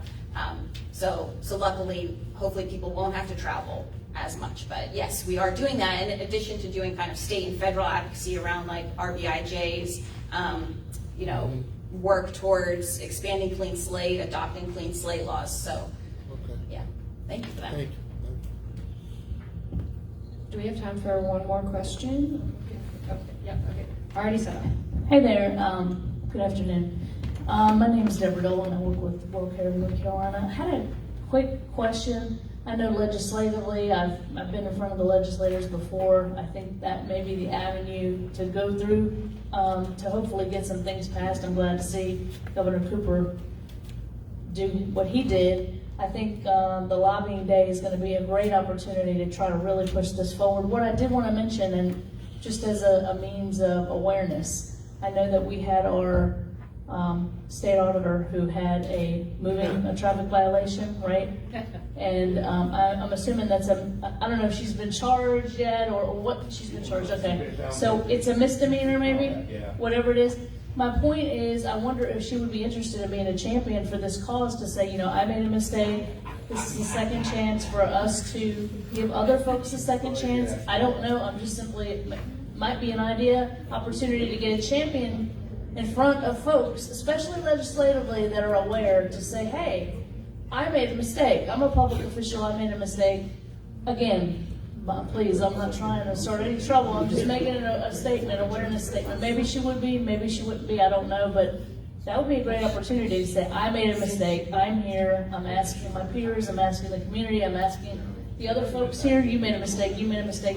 I made a mistake. We all made a mistake. Let's give everybody a second chance. So just a suggestion. I don't know if it'll work or not. I'm not trying to get myself in trouble either, but again, I just wanted a perfect opportunity with legislative advocacy day coming. So, but I think legislatively that's the way we may need to move forward. I know that's the way things work, and sometimes folks that are sitting behind the desk aren't out and seeing reality. Well, I shouldn't say that. It's different. So anyway, thank you. I am enjoying this. Maybe one more question in the back, and then I don't know where we're at with time. Hello, everyone. My name is Sangra Noble, and I am directly impacted individual. I'm an organizer for NC Second Chance Alliance, and I'm from Greensboro and Charlotte. I just been listening, and I have a couple questions and a couple comments. As the directly impacted individual coming into employment, when I was looking at the application, just the application itself has a couple things on it that can be discouraging. That can make us like, it's a couple of extra boxes. For one, do you have a driver license? If I didn't, I would check no. Do you have reliable transportation? Well, I probably don't own a car because I'm just getting out. So I'll probably check no. So then I would know that the next question is going to be, do you have a criminal background? So more than likely I might not, go forward with that because I'm discouraged. So some things on some applications can be left to, the initial interview, if that's the case, because even if I don't own a car and I want this job, I'm gonna get to this job. So having reliable transportation at this moment may not be the question that need to be asked to me. Am I gonna have a reliable job to be able to afford to buy the reliable transportation? So, the job gonna be reliable, with the means and the resources to take care of me and my family and pay those court costs, fines, and fees that the system still wants. So, we got to look at that application and say, okay, we want to encourage these people to come and encourage these people to stay. The next thing is like, when we come in and we enter, that person that's doing that interview for us, or that's our main point of contact person, do these people know that some of us is up under a WTOC program. So it may be beneficial to go ahead and get us into, your job place. Other than us being overqualified. Some of us come in overqualified because like someone else has said, that I've been in here for 16, 17 years, so I got certification in carpentry, plumbing, hard surgeons. Everybody saying everything, if you've been in there that long, you become some type of doctor, a lawyer, or something on the inside of there. Yeah. So you come out with some qualifications, credentials, as well as some more common sense. Everybody change. Your hair change, your weight size change, your brain stages change. Everyone changes. And then as far as a peer support to be on site, not we gonna make an appointment to call, to talk, on site peer support. And then let's go into the peer support itself, because some of that is racial discrimination, because some peer support specialists are overqualified, like I said, and don't get the job as the peer support specialist because of the criminal background, when it all goes hand in hand, because everyone knows if you got a substance abuse issue and a mental health issue, more than likely you done had some criminal charges as well. So all of it goes hand in hand, and I've been turned down for a position as an reentry specialist with overqualification, because it only takes some hours and a high school diploma and the lived shared experience to become a peer support specialist. So we have a peer support specialist coming in with college credentials, the training, lived shared experience, everybody on drugs, in the family. So the hierarchy of the family coming in, but still not able to get that job position because you got assault with a deadly weapon 13, 14 years ago, and this is a hospital setting. Okay, so what exactly did you ask for then, for that position? So, I'm saying all that to say, some of this is criminal background, and some of it is racial disparities as well. Okay, so the company has to look at all of that, because I went and applied for a position and then went right back to that same position at the hospital, and it looked kind of like the person that was at reentry specialist. Man, should have been in that hospital bed right there. So, and the only difference was the color of my skin. So I'm like, wow. I asked, what's your position here? I'm an reentry specialist. Oh, same position I applied for. Oh, how long you been doing this? Oh, I just got certified less than 6 months ago. Oh, wow. Okay, so I knew what that was all about. So, we look at that, we think about that, we look at how we're being looked at, how we're being judged, we look at what we're bringing to the table, and then we also look at, you guys, are you giving us a chance? Are you giving chances, and chances are being thrown out the door, meaning people get that chance, they come in and then they mess up and mess it up for us, but if you keep that mentality, you will never get a chance. And the last thing, I want to touch bases on what, I'm sorry, sir, what's your name? You've been talking all morning. Yes, sir. You? Oh, me? Oh, yeah. my name's Chuck Manning. Okay, Mr. Chuck, I've been listening met. to you too. Yeah, we met all morning. in Charlotte. When you said about when they go and it be like the probation, so they can't go but so far. Right. All right. Sometimes what I ran across is the company policy won't let them go but so far too, because I have an individual that I introduced to a certain company, and they told him that he met all the qualifications, had him working real good, okay, around Charlotte and around the city locally.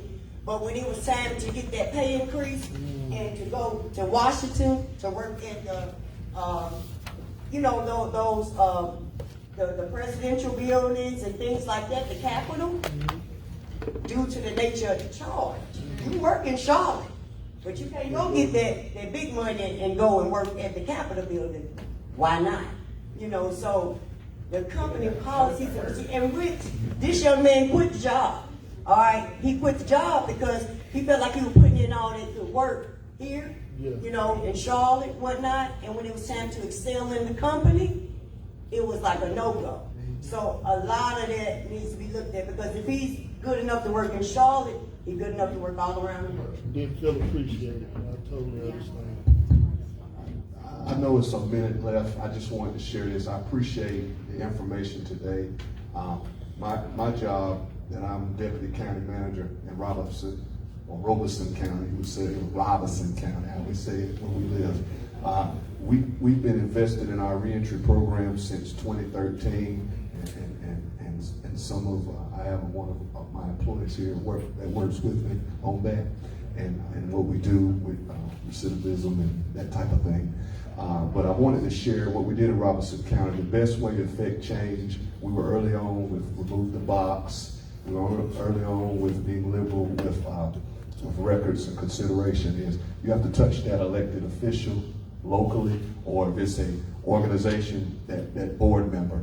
And if you can get a lunch meeting or anything, it starts right there by leveling the playing field and expressing the needs and creating a culture of that. And then that's what's been successful for us and overcome.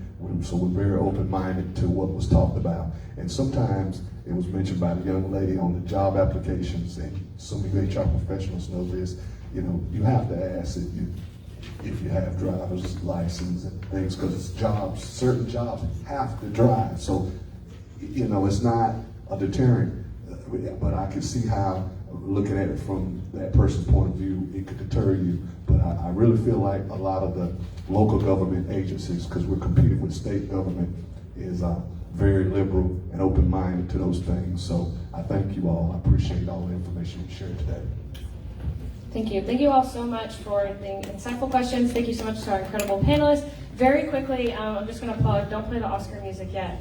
1 second. That if you are a business and you're not already a second chance employer, I really hope you'll consider it. And like Shay mentioned, if you are a business and you're interested in supporting these reforms through policy, please reach out to me. RBIJ is a resource to businesses to do so, and we'd love to help you do so. And then lastly, you'll find in your folder a little thing for the North Carolina Workforce and Justice Alliance, which is a network of companies who are doing this work. If you're interested in joining that, please reach out to me. Thank you all so much.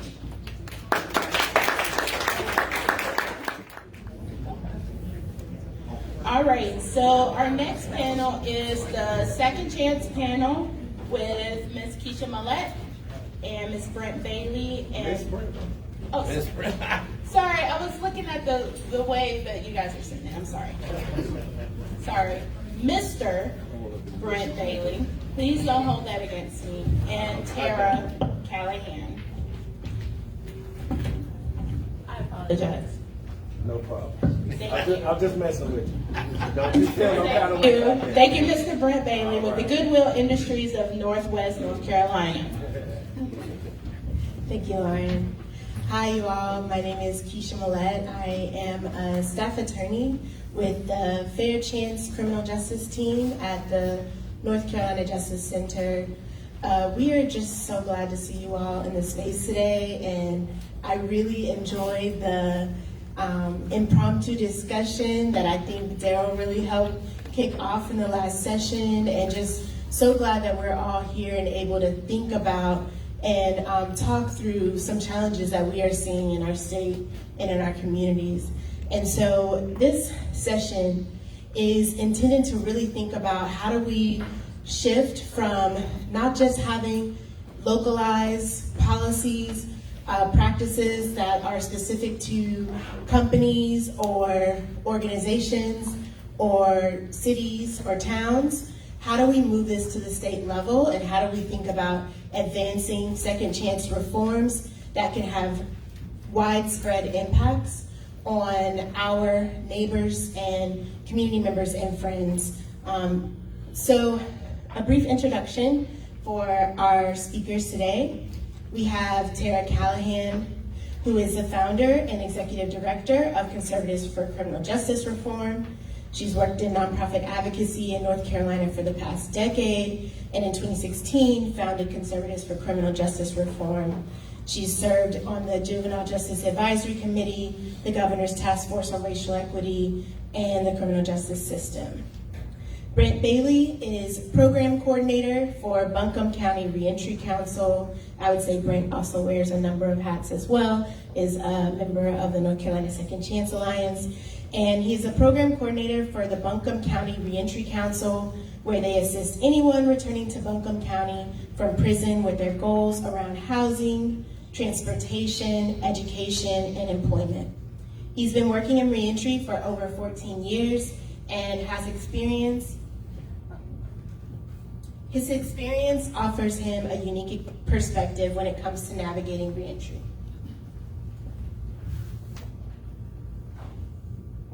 So we've heard a lot today. We've heard from folks who have talked about the numbers that we're seeing in terms of the widespread impacts of the carceral system, the number of people that we see in our state who end up having charges or convictions on their records. We've heard about the compelling reasons why it is important for us to move forward and advance second chance, fair chance hiring opportunities in companies, as well as thinking about different strategies or ways that we can consider second chance reform.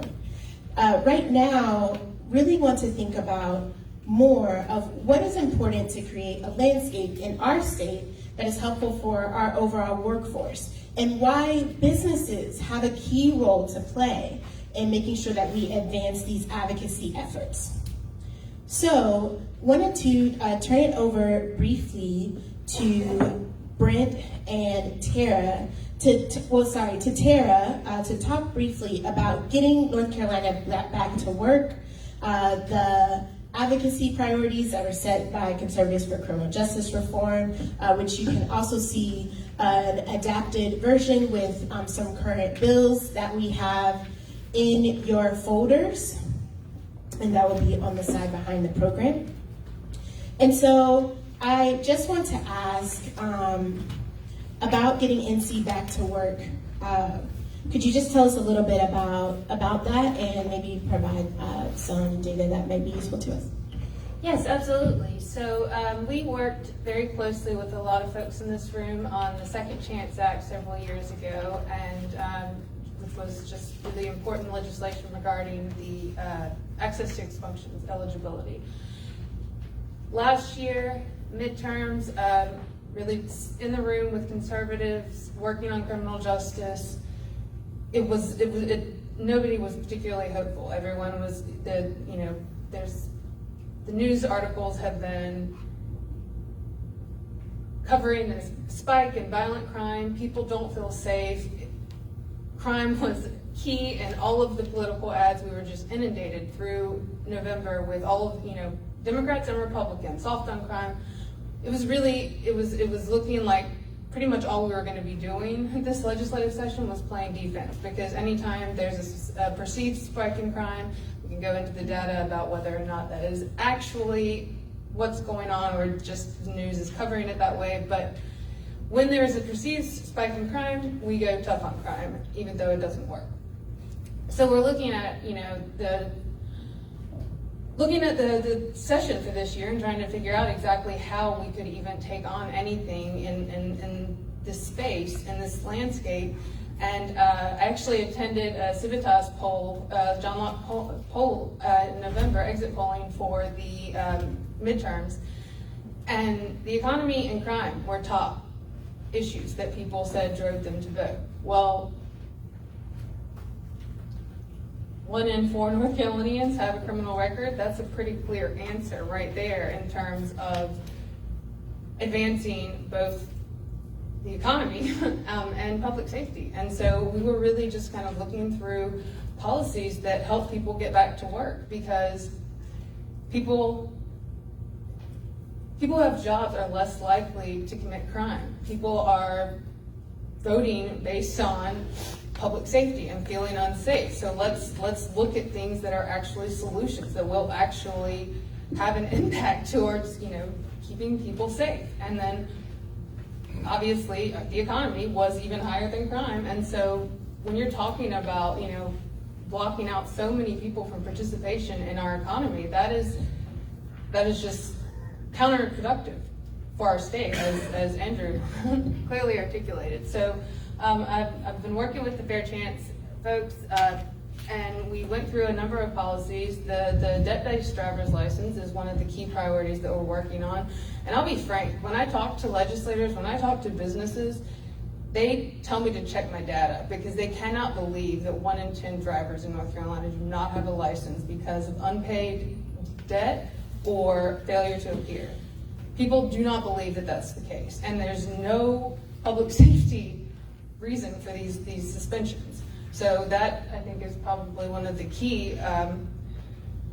We'd love to see our expunctions. We'd love to see additional eligibility. It's the expunctions in North Carolina were amongst the most narrow eligibility, and we've made some progress, but we've got really crazy long waiting periods for multiple felonies. And I mean, 15 years, if you haven't been able to get a job for 15 years, it's hard to say that that's really going to make that big of a difference at that point. And then, the mugshots. So we've been working, mugshots. So third party, as Daryl mentioned, the sheriff's departments send out all of the mugshots to WRAL and the News and Observer, and those live in perpetuity. You can get your record expunged, but WRAL has your pictures out. The newspaper. In the newspaper. Yes, exactly. So when those, we just need to regulate that. There needs to be some end in place. You're not even talking about people that have been convicted. I was just talking to, actually, my hairdresser. I was telling him about driver's license and mugshots, and he said that when he used to work at Sheetz, they finally had to stop putting out Slammer because so many of their employees were in them. Yes. Like, this is a problem. So these are just making money on that. People are making money on the misery of others. That's what's going on, and it does not work. It is not helpful to our economy or public safety to keep people locked at the bottom. Thank you for that. And Brent, so Tara described a little bit about our policy agenda. Could you just break down for us, when we say get NC back to work, what does that mean and what can that look like? I think anytime you are assisting individuals returning to the community from incarceration, it's a public safety initiative. So if your goal in doing that and assisting folk is to reduce recidivism, by default, you're increasing public safety. And when we talk about coming out of prison in North Carolina at this point, to go to a state prison, you had to be convicted of a felony. So we're looking at the more serious crimes, and definitely people we don't want recidivating. So I speak from experience. I've never been convicted of a misdemeanor because I don't play around when I play, right? I just go right to the real stuff. And so it's a conversation we even had recently in Buncombe County, because they were talking about, how do we reduce these failure to appears? And all the failure to appears, for the most part, are in district court. And I said, well, I can tell you from experience, when you was charging me with misdemeanors, I just said, well, I'm gonna see you when I get to Superior Court, because I'm gonna have more serious charges, because I'm out here doing more serious things. And when you catch me for what I'm really doing, you're gonna dismiss all that. And so I say that to say, again, these are the people we definitely don't want reoffending and recidivating. And so it's tied into employment. It's tied into poverty. Andrew put it up there, right? Crime pays, but work does too. And a lot of times the individuals we're assisting, we're seeing, for instance, in Buncombe County, our program is voluntary, right? Because we want people motivated, not mandated per se. And so the average age of our participant is 40. We know younger people are being released. We know younger people could benefit from some of these services, but younger people a lot of times hadn't yet decided my run in the game is over. So the different motivation is one person's inside, and rehabilitation is on the individual. So one person's inside working on themselves, and another person's inside working on how they're going to do what they did a little bit better. And so the average age is 40. People come in, they're motivated, and if they can get to work and get those living wage jobs, they can get some money coming in, then you start to see that hustle side per se that they had in the streets, they start to use that legitimately, and now they don't only work a full-time job, they also become an entrepreneur, and then that's another opportunity to hire some other folk with backgrounds, and so there is kind of this ripple effect. And to the point of the mugshot, and Tara mentioned it, like most of these things are pre-trial. So somebody's charged, not convicted. And honestly, I used to look at them. It's kind of like if you have an affinity to Jerry Springer back in the day, right? It was like, I look at Jerry Springer just to prove to myself I ain't as crazy as somebody else. And so you look in these publications, but I would see people and the charge underneath, and I knew it was inaccurate. And so the publication is just throwing something together, putting it out to sell a product, but they don't even think about the impact you're having on the people's lives who you're putting in these publications. And so you talk about legislation being passed. If it's going to be some legislation on that, it should be, you can't, nothing till post-conviction. And you don't even need to do it then. But that would be one way to stop the slammer and all this stuff now. Thank you, Brent. I'd like to stick with you, actually. So we've heard a lot of reasons today why businesses should engage in fair chance hiring practices and a lot of ways that can be effective. But should businesses also support and advocate for second chance reforms? And could you share a little bit of your perspective on that? Yeah, I mean, it's a humanitarian issue. And without going into all the layers, some of it's been mentioned here, but a lot of different reasons lead to why people end up incarcerated. So you have the whole preschool to prison type pipeline. One of the biggest feeders to the prison system is foster care. It's people who lost their parents or their parents lost custody. And sometimes that's because the parent was incarcerated. And if you have one parent incarcerated, I think you got about a 35% chance of being incarcerated yourself. If both parents are incarcerated, that goes up to about 80%. And so a lot of the people who currently in prison as adults were in our foster care system as children. And so we can look at them as failures, but the truth is we failed them a long time ago.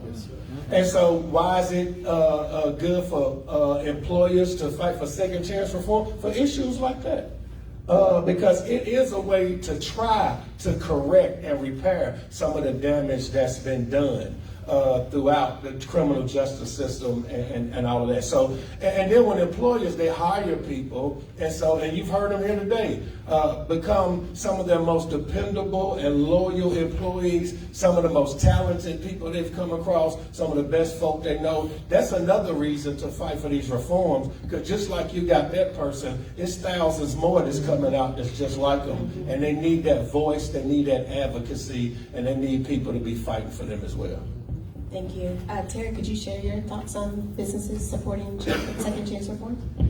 Yes, so we actually started working with RBIJ and creating the Workforce Alliance before the pandemic and this huge workforce shortage, which has just made all of these reforms even more important. But really, businesses are so central to everything that we do, and they should be engaged. I mean, 1 in 4 North Carolinians, we're not talking about some others. These are our people, these are our citizens, these are our state residents. We are blocking people out, and you know, we've learned a lot from the Great Recession and understanding why people have left employment. There's a real, people want to, they want the businesses that they support to represent a culture that is consistent with their values. And so these are things, like, we want to have businesses that are invested in our community, that are invested in our state. It is, I mean, yes, of course, you know, the low turnover and the loyalty that is clearly shown from the data is a reason for second chance hiring.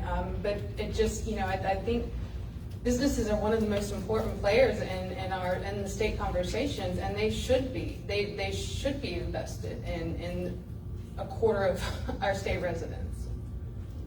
So Terry, you started to talk about the NC Back to Work campaign that a number of folks in the room are trying to advance and advocate for. I wanted to, with both of you, kind of break down some of the issues that you raised and just talk a little bit more about why it's important for us to advocate on and support those. So for you, Tara, you mentioned expungements and the importance of it, and we've heard other people talk about them as well. Can we just make sure that folks in the room understand what that means generally, and then, yeah, a little bit about what we are seeing that might be able to help address that now? Yeah, it was actually a little flashback when Daryl Atkinson mentioned how long, in 2010, I was on the Daryl Project board with Daryl Atkinson back 10 years ago, and we had an expunction clinic at Wake Forest Law School, and the eligibility for what people could get expunged was so low that we actually ended up working with the journalism department so that we could make videos where people could explain why they weren't able to access an expunction because of the lack of eligibility, because it was just hurting the law students' hearts to have to just turn people away all day and not have anything that they could do to offer to help them. So the way I refer to criminal record, I mean, in our justice system, your conviction, that is the punishment. You're not supposed to, when you have a record, it's an economic death sentence. You cannot get back to work, you can't get housing, it stops you from being able to access just basic core functions that you need. And I just got completely off. Thank you for that. You were there. Yes, absolutely there. Yeah, and thank you for the those reflections on expungements. I don't know, Brent, if there's more you'd like to add there, and also if you'd be willing to talk a little bit more about mugshots. Well, with the expungement, I think Darryl brought up a good point, which is he has worked to get records expunged, but then they still showing up on the third-party background checks. So there's still work to be done there. And Tara just mentioned that when they first started, I want to say it was like you could get one misdemeanor expunged lifetime. And again, I jumped right past misdemeanor, so it wasn't going to help me at all, right? And a lot of the people I work with and I see, they're not eligible for expunction because those eligibility requirements, even though they were expanded, it hadn't been expanded enough to assist them. And so I appreciate everybody that's doing all the work they are on expungements. I think when you go back to Jesse's presentation showing you these 1.2 million of misdemeanors, it's really going to help a lot of those folk out. But we also still have to focus on that 100-something thousand with the felonies, with the violent felonies as well, to get them some kind of relief. Maybe it won't be an expungement, because it's going to come a long way to get this country, because yeah, God forgives immediately, but boy, people might forgive you eventually. So it's going to come a long way to kind of get people to that point. As far as the mugshots, I think, my biggest issue with that was the inaccuracy. Because if you put my pension there and then you put say you got my pension there, let's just go worst case, right? Sexual exploitation of a minor. I want to sue you. I want to sue you for putting that charge under my face. Because not only is that hurting me economically, that might get me hurt physically. Right? And so I just feel like that's that inaccuracy. And I mean, they've literally done that too. And they don't care because there is no regulation and there is no repercussion for them to put that information out there. They keep making money. Oh, absolutely. Thank you for that. And since you mentioned jumping right past the misdemeanors, and something that we have not talked about yet today was some of the policies that we have in place in our state that are remnants of the drug war. And there are two that we've been working to advocate on. One related to the North Carolina felony ban on access to SNAP and TANF benefits for individuals who have certain convictions that are drug felonies. And another is North Carolina drug tax, which is imposed on folks who may have a drug charge or conviction that is often very high interest, very an amount based on the street value of what someone might have been charged or convicted of being in possession of, and something that can create real hardship for many folks. So could you speak to either of those? Yeah, so I'm directly impacted by both. What's crazy with the drug tax is I actually beat the charge. So I was 19. The police had patted me down. He took the dope out my pocket. But he wrote up in the police report that he had put me under arrest. And then he discovered the dope, because he knew the law a little bit, but he didn't know it enough to know that what he told him he put me under arrest for, I was too old and I couldn't be put under arrest for that. So my lawyer beat it, motion to suppress. So I beat the charge, but I still got taxed for the drugs. This was 1994, and I could have made about $800 off those drugs. And the tax on it was $2,900, and because I didn't pay it in 48 hours, it doubled. And then it started gaining interest, and by the time I got to a point where I was forced to deal with it, because I was trying to buy a house, it had jumped to $7,700, over $800 worth of dope. And I thought about it for a minute, just a minute. I thought about getting back in the game to make that money to pay, but so I had to get a loan. They did negotiate with me. They brought it down to $4,800, and I had to get a loan to pay off that drug tax. So that's one that impacted me. And again, when you know, they'll do like, we got a drug bust, and they put the story in the paper, and we recovered 1.2 million worth of methamphetamine, and we wasn't gonna make that much money off that dope. But it sounds better for the police department to say they recovered that much drugs than to say it was a lot less. So that's one thing, the inflated value they put on it. And then they had the nerve to tell me, next time you get some drugs, just come by here, we'll stamp it and pay the tax on it first. And said, we won't call the police. You are the police, but anyway. The other one is the SNAP benefits. And so and y'all got my name, and some of y'all probably gonna look it up later anyway, so I'll tell on myself.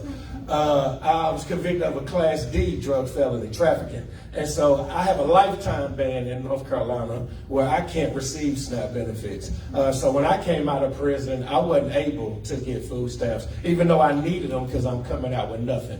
Now, when I got a job, they did not give me any relief on my tax responsibility. So I pay taxes to support the food stamp program, but can't benefit from it when I need it. So to me, that's a bit of double jeopardy there as well. So those are two policies that we're looking to get changed. We actually got a bill introduced, if I'm not mistaken, to have the food stamp ban lifted. Now, it's got a little caveat in there we didn't like. They want people to prove they did some kind of drug treatment program, and I think we got enough leeway there where we're going to be able to make it happen. But that should go into effect January 1st. And we really do believe it's going to pass because we got, we got both sides sponsoring the bill. The Republicans are in majority in the State House, so if you want a bill introduced, you're going to need a Republican to co-sponsor your bill. And so we're grateful for that. And so, yeah, so we're looking at January 1. Hopefully they'll pass it, that ban will be lifted. And so people coming out of incarceration, including the increasing amount of women who are incarcerated, because this is what they'll do with a woman with kids. They'll approve the food stamp for her kids, but not for her. But she has to administer it. Yeah, so you impacted, show enough. All right, so that was enough on that. That was it.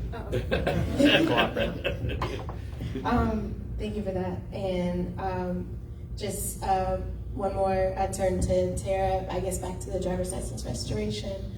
If there is anything else you wanted to mention about that and kind of what we are seeing, like what that, kind of a little more of the specifics of what that advocacy is looking like right now.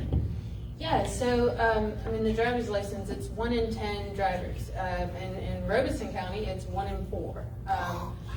It basically is an example of a problem which is pretty consistent with a lot of our criminal justice. It was a solution, they thought. There was, let's suspend people's licenses to get them to come to work and to prevent them from paying debt. Well, it doesn't work. It's not effective.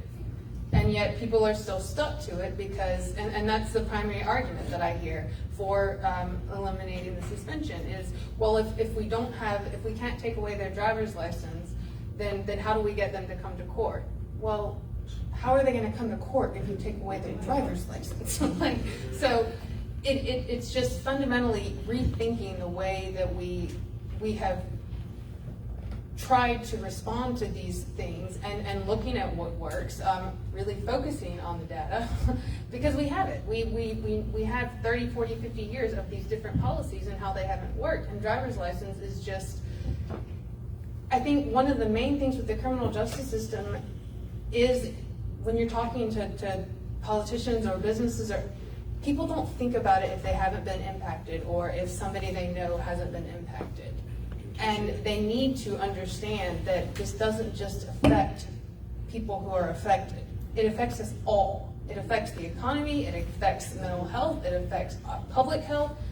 So we need to come to solutions on these issues together and not look at them as just this criminal justice space. Let me say something to that too. Because we kind of have to fight these on two fronts, right? You have the macro and the micro. So the macro is trying to get these policies passed and legislation that's going to provide relief and help folks. In the meantime, while we waiting on change to come, people like Chuck and myself and Sangre, we're still working with folk day to day. If you're working with people and they have issues around driver's license, and it's going to depend on what it is, but I'm going to tell you where to start. Start by going and asking for voluntary dismissal. People don't know this, but a lot of times when that stuff's been on the books with the court for years, they want it off their books too. And sometimes I have seen folk, it might be like 3 old speeding tickets, and this is the crazy part, that they didn't even go to court for. Because if they went to court and a judgment was entered, then it ain't a lot they can do. And this is where it benefits you to have not even gone to court for this. And it was from 5, 7 years ago. They'll give you a date on the docket and you show them, then they'll dismiss it. Now you're going to have to pay the DMV they fines because they the mafia. They don't really You got to pay your reinstatement fee with them. And maybe part of the fines and fees is to get them to relieve some of that. But if you working with folk, as long as it's not a DWI related, if it's just kind of speeding and infractions and things like that, a lot of times they will give you that dismissal. So while we waiting on it to come big time, you working with folk, try that tactic. And thank y'all for sharing these insights too, because I think that kind of like the information that you have and recognizing that it is like it's going to take efforts on all fronts. We're going to have to be thinking about what we can do at the state level, what we can do in our local counties or cities, and I think there are really good examples in the room that we can draw from on how people have been able to be effective. And going back to like what you were speaking on, Brent, I just want to ask you all kind of one more question about like, so why are we still here today? Why is it so important for us to continue this work? And how can we think about the much broader impacts on individuals and their families and neighborhoods and our communities more broadly? I think that's what you just said kind of is why it's so important to continue to work. Because at the end of the day, when you improving the life of an individual, that's going to improve the life of a family, and that's going to improve the life of that community, and that's going to improve the life of the city, and that's going to improve the life of the state. And what I'm going to say next? The nation. Yeah, you see how this thing works. And so that's why we have to continue to work. And it's 2.3 million people in North Carolina who are currently being impacted by these policies and by these issues. And so it's just going to continue to improve where we live and our communities and our state. And so that's why it's important to continue this work. And unfortunately, you know, no matter how many of us doing this work, we're not going to run out of work. No. Unfortunately.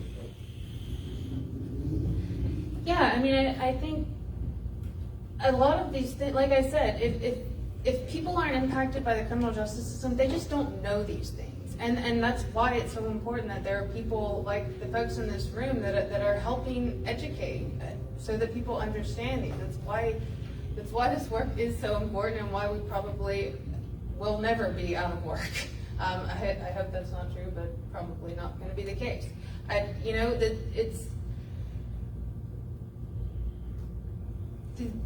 Businesses, conservatives need to talk about these things because they are important to everyone and they need to be seen that way. And that's why it's so important that we bring everyone to the table. Thank you. So you, again, have in your folders Workforce Justice Alliance card. If you are a business owner or connected with business owners that are interested in learning more ways to support these advocacy efforts, you also have in your folder what Christy shared earlier and others echoed, flyer for upcoming Second Chance Lobby Day. That will be on May 2nd, and so we do hope that you register and let other folks know about that as well. It will definitely take all of us. It will definitely take us listening to the insight of folks who have lived experience in the room, and we'd like to keep moving forward. So thank you. And I think we may have time for a couple of questions. You got it, Josh. Yeah, so I wanted to echo again off of Darrell Atkinson, call him the Godfather, because he always has very good points. Data. So when we were creating the innovation team and myself, the DEAR program, driver's license expungement and restoration, we were looking at the quantitative data. And we saw what 7,000 individuals in Durham alone had either suspended or revoked driver's license. One of our data points, we stepped a bit further and looked at what percentage of those individuals are people of color. 81% of that 7,000 individuals were people of color. So when you say 1 in 10 in North Carolina, and you say 1 in 4 in Robeson County, what's the percentage of those individuals are people of color? So that's another data point that we really need to start looking at, because once we're able to write the story, we have to share the story and share it the right way where it's visible where the disparities are. So my question is, do you have that data for Robeson County for the 1 in 4?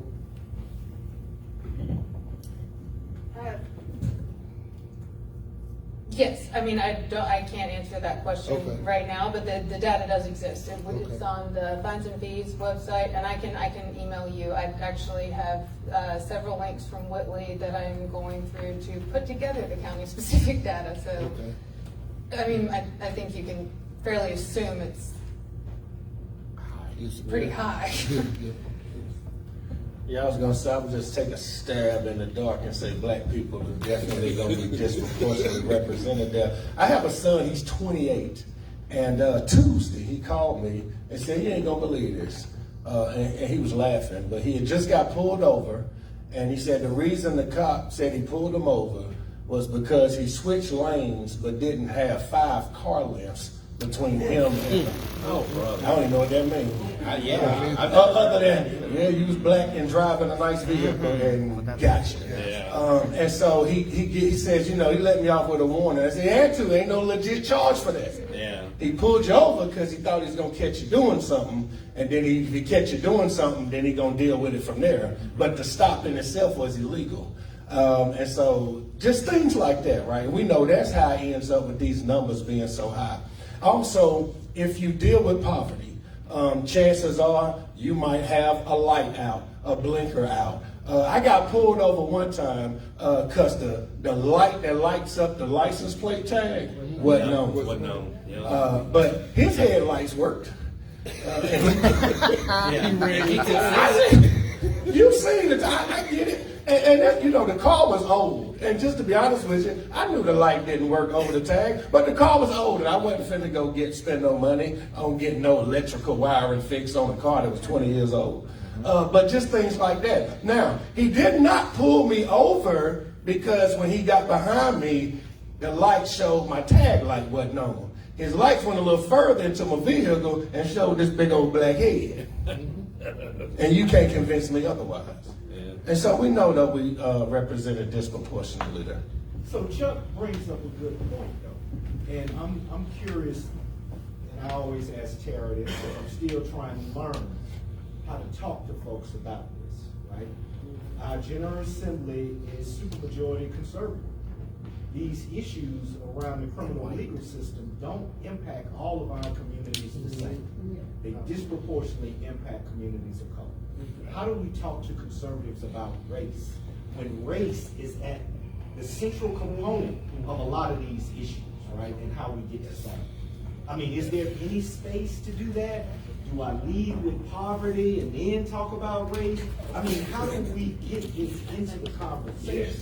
Because at some point, that has to be brought up because there's disproportionality from the moment of first stop to every point on the criminal legal system. Yeah, for you. Do you have a, do you want to? My name is Derek. I'm a business services manager in Greensboro, and I have some familiarity with the legal system on both ends, from my upbringing to my last profession as a probation officer. And I get really passionate about this, so bear with me. But to answer your question, it's money. You have to be able to speak their language in money. Capitalism.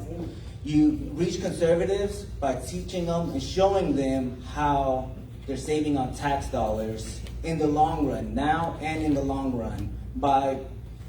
We could change policy all day, right? Same thing, this is a battle of culture, of perspective, not policy. Because a lot of us are educated enough to know that there's laws that state one thing, like for instance, racism, ageism, sexism, but it doesn't change people's perspective and how they treat it. They just find ways to work around it. And we're seeing that with this. But as we teach companies how they benefit either by their workforce, the tax bond credits, or just the community impact that as we give opportunities to people who have been impacted, the reality is that there's people in their neighborhood that are seeing that as an example, either that there's not an opportunity for them in the future or that there is. And whatever message we give the people who are currently facing that situation is what they're picking up. And that's what they're learning, and how to navigate the world as they grow up. So as we try to reach conservatives or business owners, they're looking at the money end of it. And you can see this example with Disney. There's a legal battle with what government wants and where they see the money at. They see that there's money and dollars targeting a certain population, and that's the direction they're going. They don't care about the policy. They'll make it work so that at the end of the day, they have the money. And like I said, so you can approach this, or we can approach this from a humanitarian issue or an economic issue. The reality is that it's both. At the end of the day, it's both. And if we're really trying to address this at a cultural level, at its root, we have to speak the language that we're trying to communicate to people. Because although data is great, and my coworker Kimberly will vouch, I love data. But I know that it is a tool to use when the time is right. You can't just start throwing statistics at people and expect them to understand what to do with it until you show them. As a business owner, if you start disrupting the market, someone's gonna ask the question, well, what are they doing? And if the answer is as simple as hiring second chance, it's gonna start asking more questions. Well, what are we doing? And then also holding ourselves accountable. Just like any other discrimination, when I walk into a room and I notice that I'm the only, either male, light skin, or whatever, I'm asking, am I in the right room, or is there something else going on that I don't know about? So asking questions from our employers. Do we hire second chance? Are we second chance friendly? Because I know we have an open position, and I know someone that might be able to fill it. And if they say no, say why. Just ask Why? If it's a policy issue, cool, then we know. But if it's because they don't want to or whatever, it depends. If we don't start having those conversations, no one's going to, and it's going to keep being an issue that it's known but not talked about, and it's never really going to be addressed the way it needs to be addressed and faced. Because I had conversations with people who had criminal records who ranged from murderers, sex offenders, or just drug charges. But the reality is they all had the same obstacles with the same expectations, and being able just to talk to them face to face, individual to individual, without judgment or reservations, but just being honest with one another was the best way to help them overcome the obstacles that they were facing. And I feel like anyone who has a criminal background respects that more than just kind of tiptoeing around the situation. Let's just be real with it and face what we need to do to best assist the population that we're trying to help. But again, to answer your question very long-windedly, I think that it's having a conversation around money. And so racism costs them money? Yes. Okay. Yep. I got an idea too. That's a tweet. I think it's been some like talk about peer supports and lived experience and like representation matters. And I know in the 1.3 million people with backgrounds in the state of North Carolina, black people are disproportionately affected. But it's a lot of white people with them backgrounds too. And I think Second Chance Alliance, we have to build a multiracial, multicultural coalition. So when we walk in to meet with them, representation matters. They see somebody that looks like them, that sound like them, that's been impacted by this as well. Because if the theory is, well, that's y'all problem, then it's going to be hard to kind of get folk to be involved in that and even interested in that. So I think, I was looking at the flyer and for the lobby day, and on the pictures, you notice on the picture, you got like the one white face right there, and directly behind her is a handsome looking fella, look kind of like me. But we got to do better with getting white people to speak up about these issues as well. So if you one of my brothers from another mother in here, you one of my sisters from another mister, my light-skinned family, we need y'all to be out here hitting them hedges and highways and talking to people about how their background is impacting them as well. Because some of the strength of racism and white supremacy is getting poor white people to be pitted against black people. Yep. When you talk about racism costing, it's costing them a lot as well. Yep.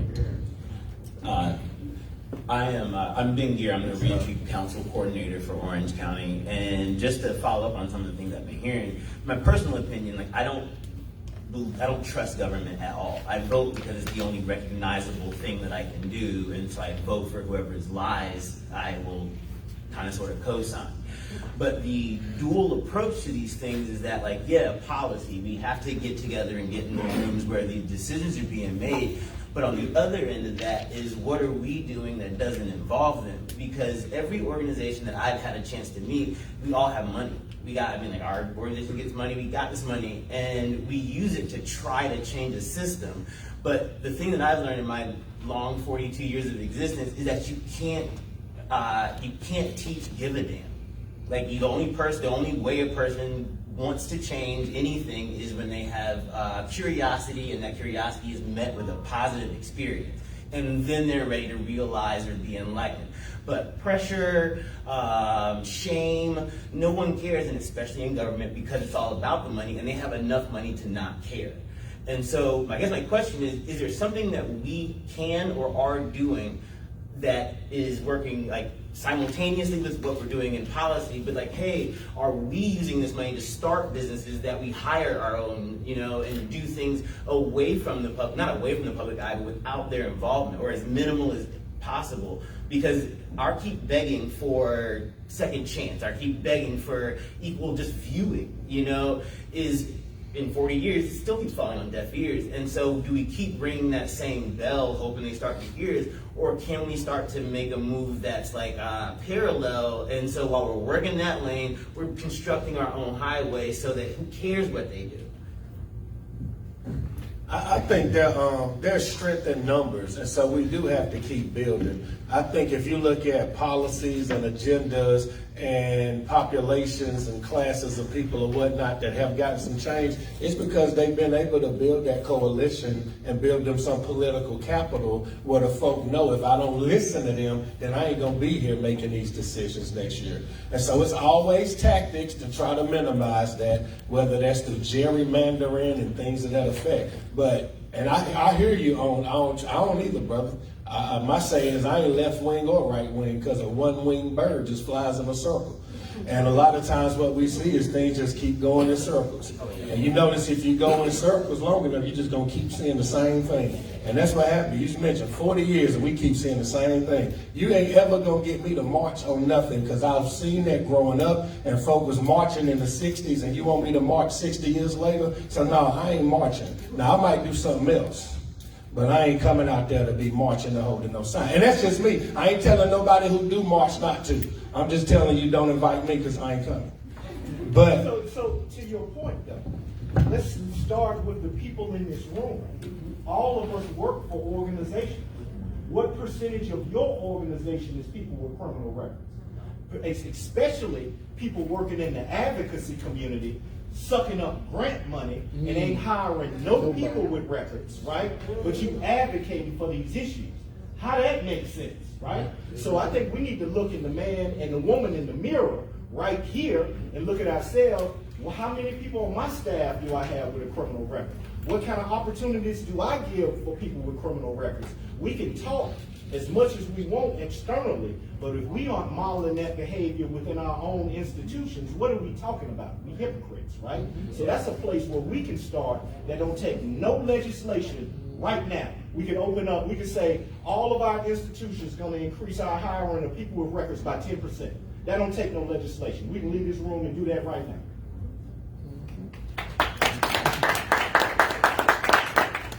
For the federal government, so I know we got a lot of I'm a little nervous, but at the same time, I'm out in wilderness, and I pick the description of everything y'all talking about in here. You see what I'm saying? I got convicted of federal trafficking charge. They tried to do 325 to 405 months. Didn't get caught with anything. Right? I had, 4 friends conspire against me, and I ended up with 11 years. Now I had to tell anything, no nothing. I took what I took and went on about my business, right? I say that to say I went and did a lot of things to focus on my mind and all different types of things to bring about change, right? And I got blessed with the Obama law, nonviolent drug offender law. Brought me home a couple months early, right? But I've been home 6 years.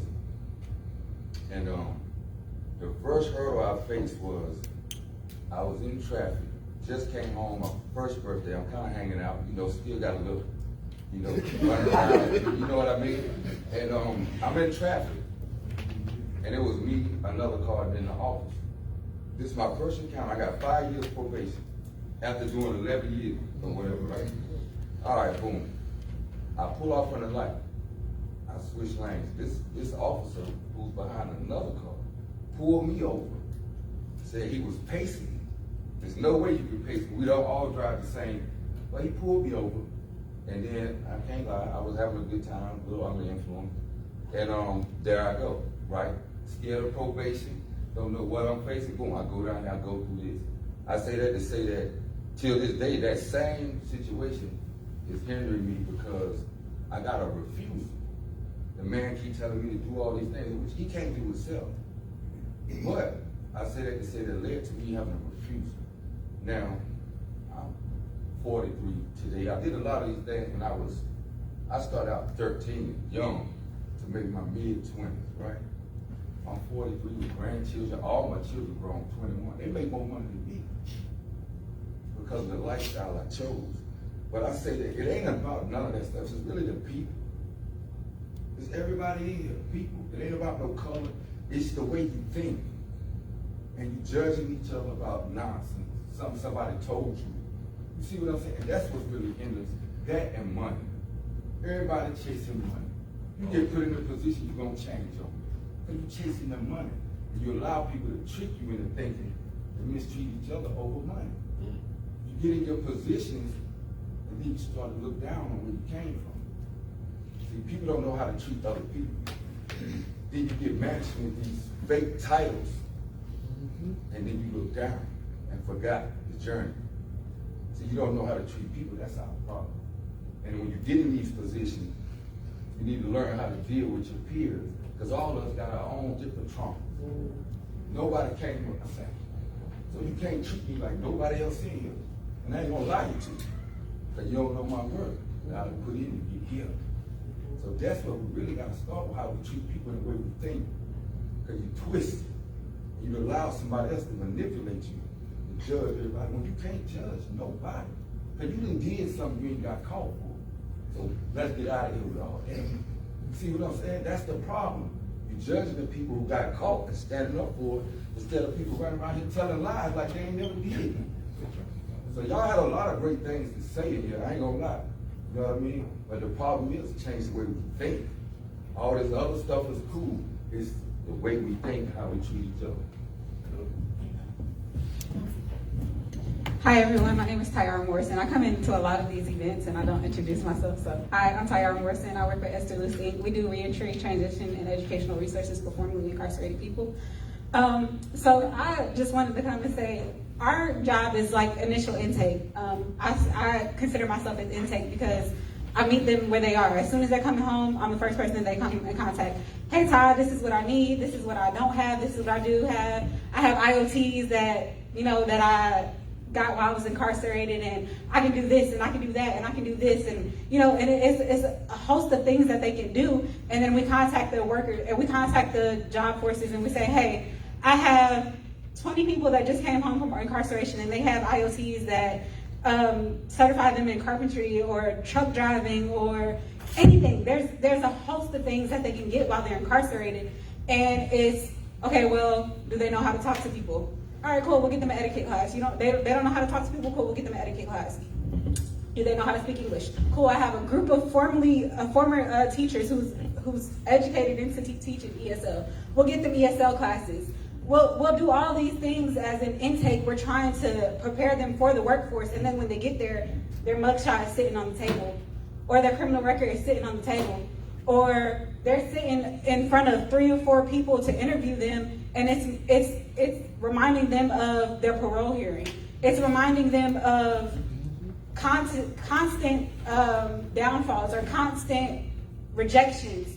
So someone who is skilled or someone who is doing the intake, what more can we do on the outside, or like Daryl said, the advocacy side? What more can we do? I stand in front of the prisons. I stand in front of the health cares. I come inside of these meetings. I'm at the jobs. I go inside the jobs with them. I'm helping them fill out their applications. I feel like I'm not saying I feel like I'm doing my part, but what more can we do to ensure that they're getting these jobs? What more can we ensure that they feel comfortable going to these jobs every day? How at one point in time they were saying clothes was an issue. A lot of these people are coming home with no clothes. Cool, we'll open up a closet. We got business casual wear in here for them to come in every single day, and you can grab it. Whatever you need, from boots to polos, so whatever you need, we got it. What more can we do? What else is there to do on the advocacy side? What more, the boots on the ground, what more can we do to ensure these people are getting jobs, that they're keeping these jobs, that the jobs feel secure to hire them? Like I said, we're doing the etiquette classes, we're doing the trainings, we're helping out with, certifications, we're sending them to college, we're helping them fill out these college applications because they're saying they need it. What can we do? What more? Yeah. Keep fighting.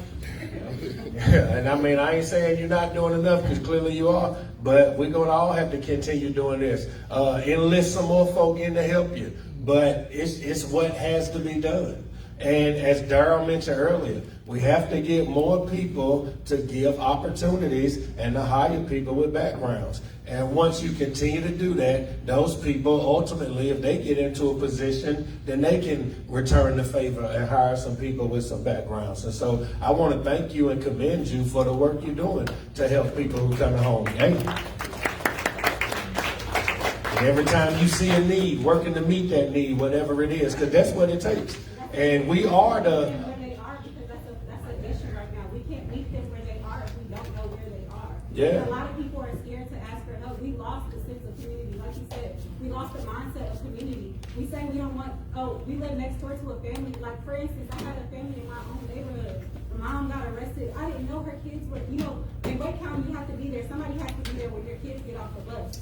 Nobody was there to get her kids off the bus. So guess what?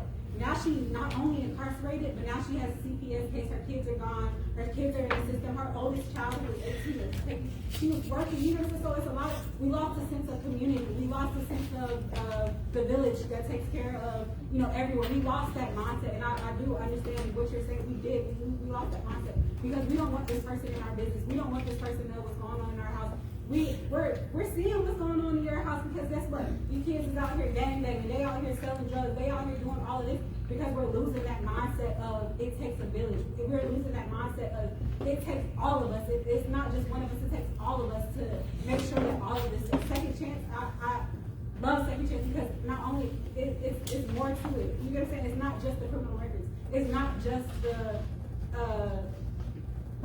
it's not just the bad parts of it. It's also these kids. It's also the food insecurities behind it. It's a whole thing behind it. So, All right, you hold the sign up. Blame him. Look at him. Get a good look at him. Okay, thank you to our timekeeper, Doug. Thank you so much for your comments, and your passion is showing through. I know there are more folks that have things to say and more discussion.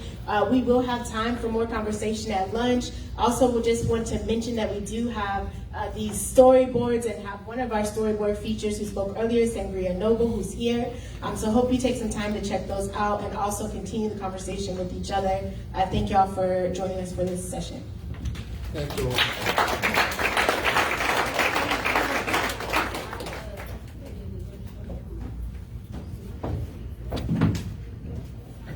All right, thank you to our second chance panel.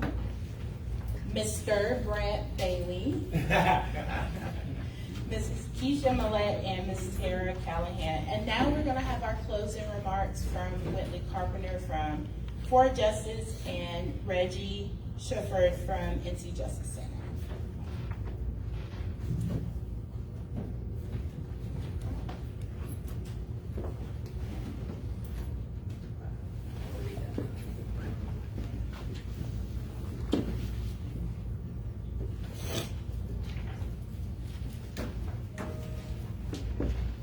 Good afternoon, everybody. Good afternoon. My name is Whitley Carpenter. I am Senior Criminal Justice Counsel and Policy Manager for Forward Justice and a longstanding advocate with the North Carolina Second Chance Alliance. I was asked to give closing remarks and a charge to you guys today, and my charge has been said many, many times. I think Laura's asking to change the PowerPoint. All right.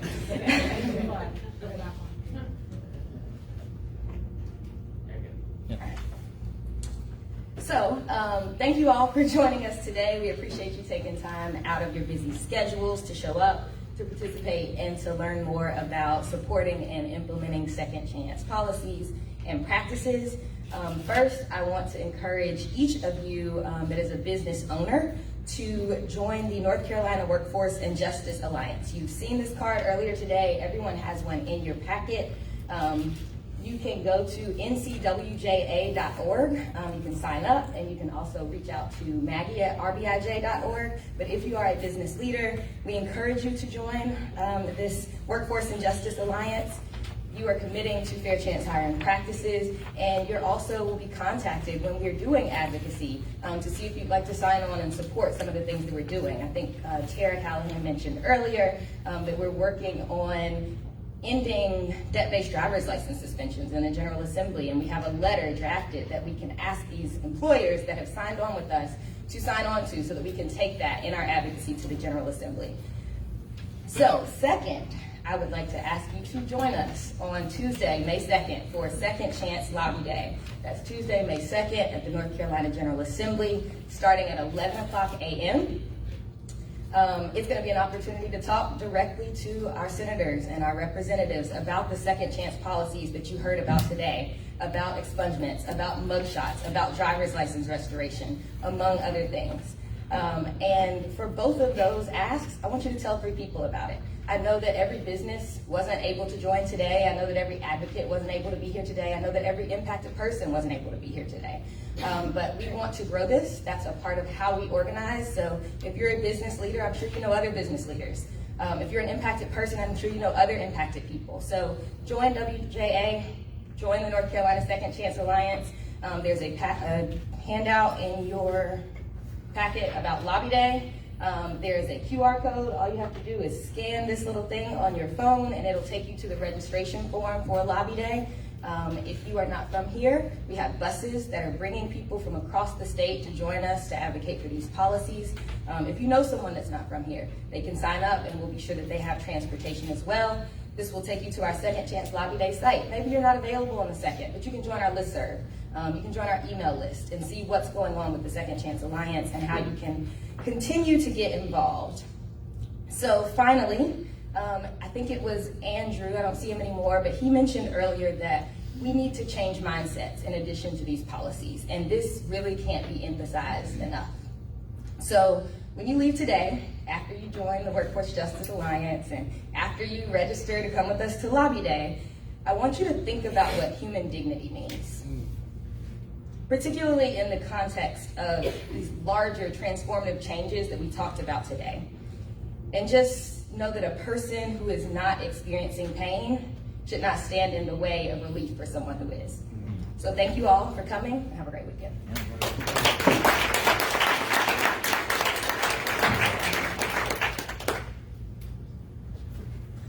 So I'm that guy who is standing between you and lunch, which means that I am going to be brief. And I'm going to start with my glasses because I'm a man of a certain age, and I need them.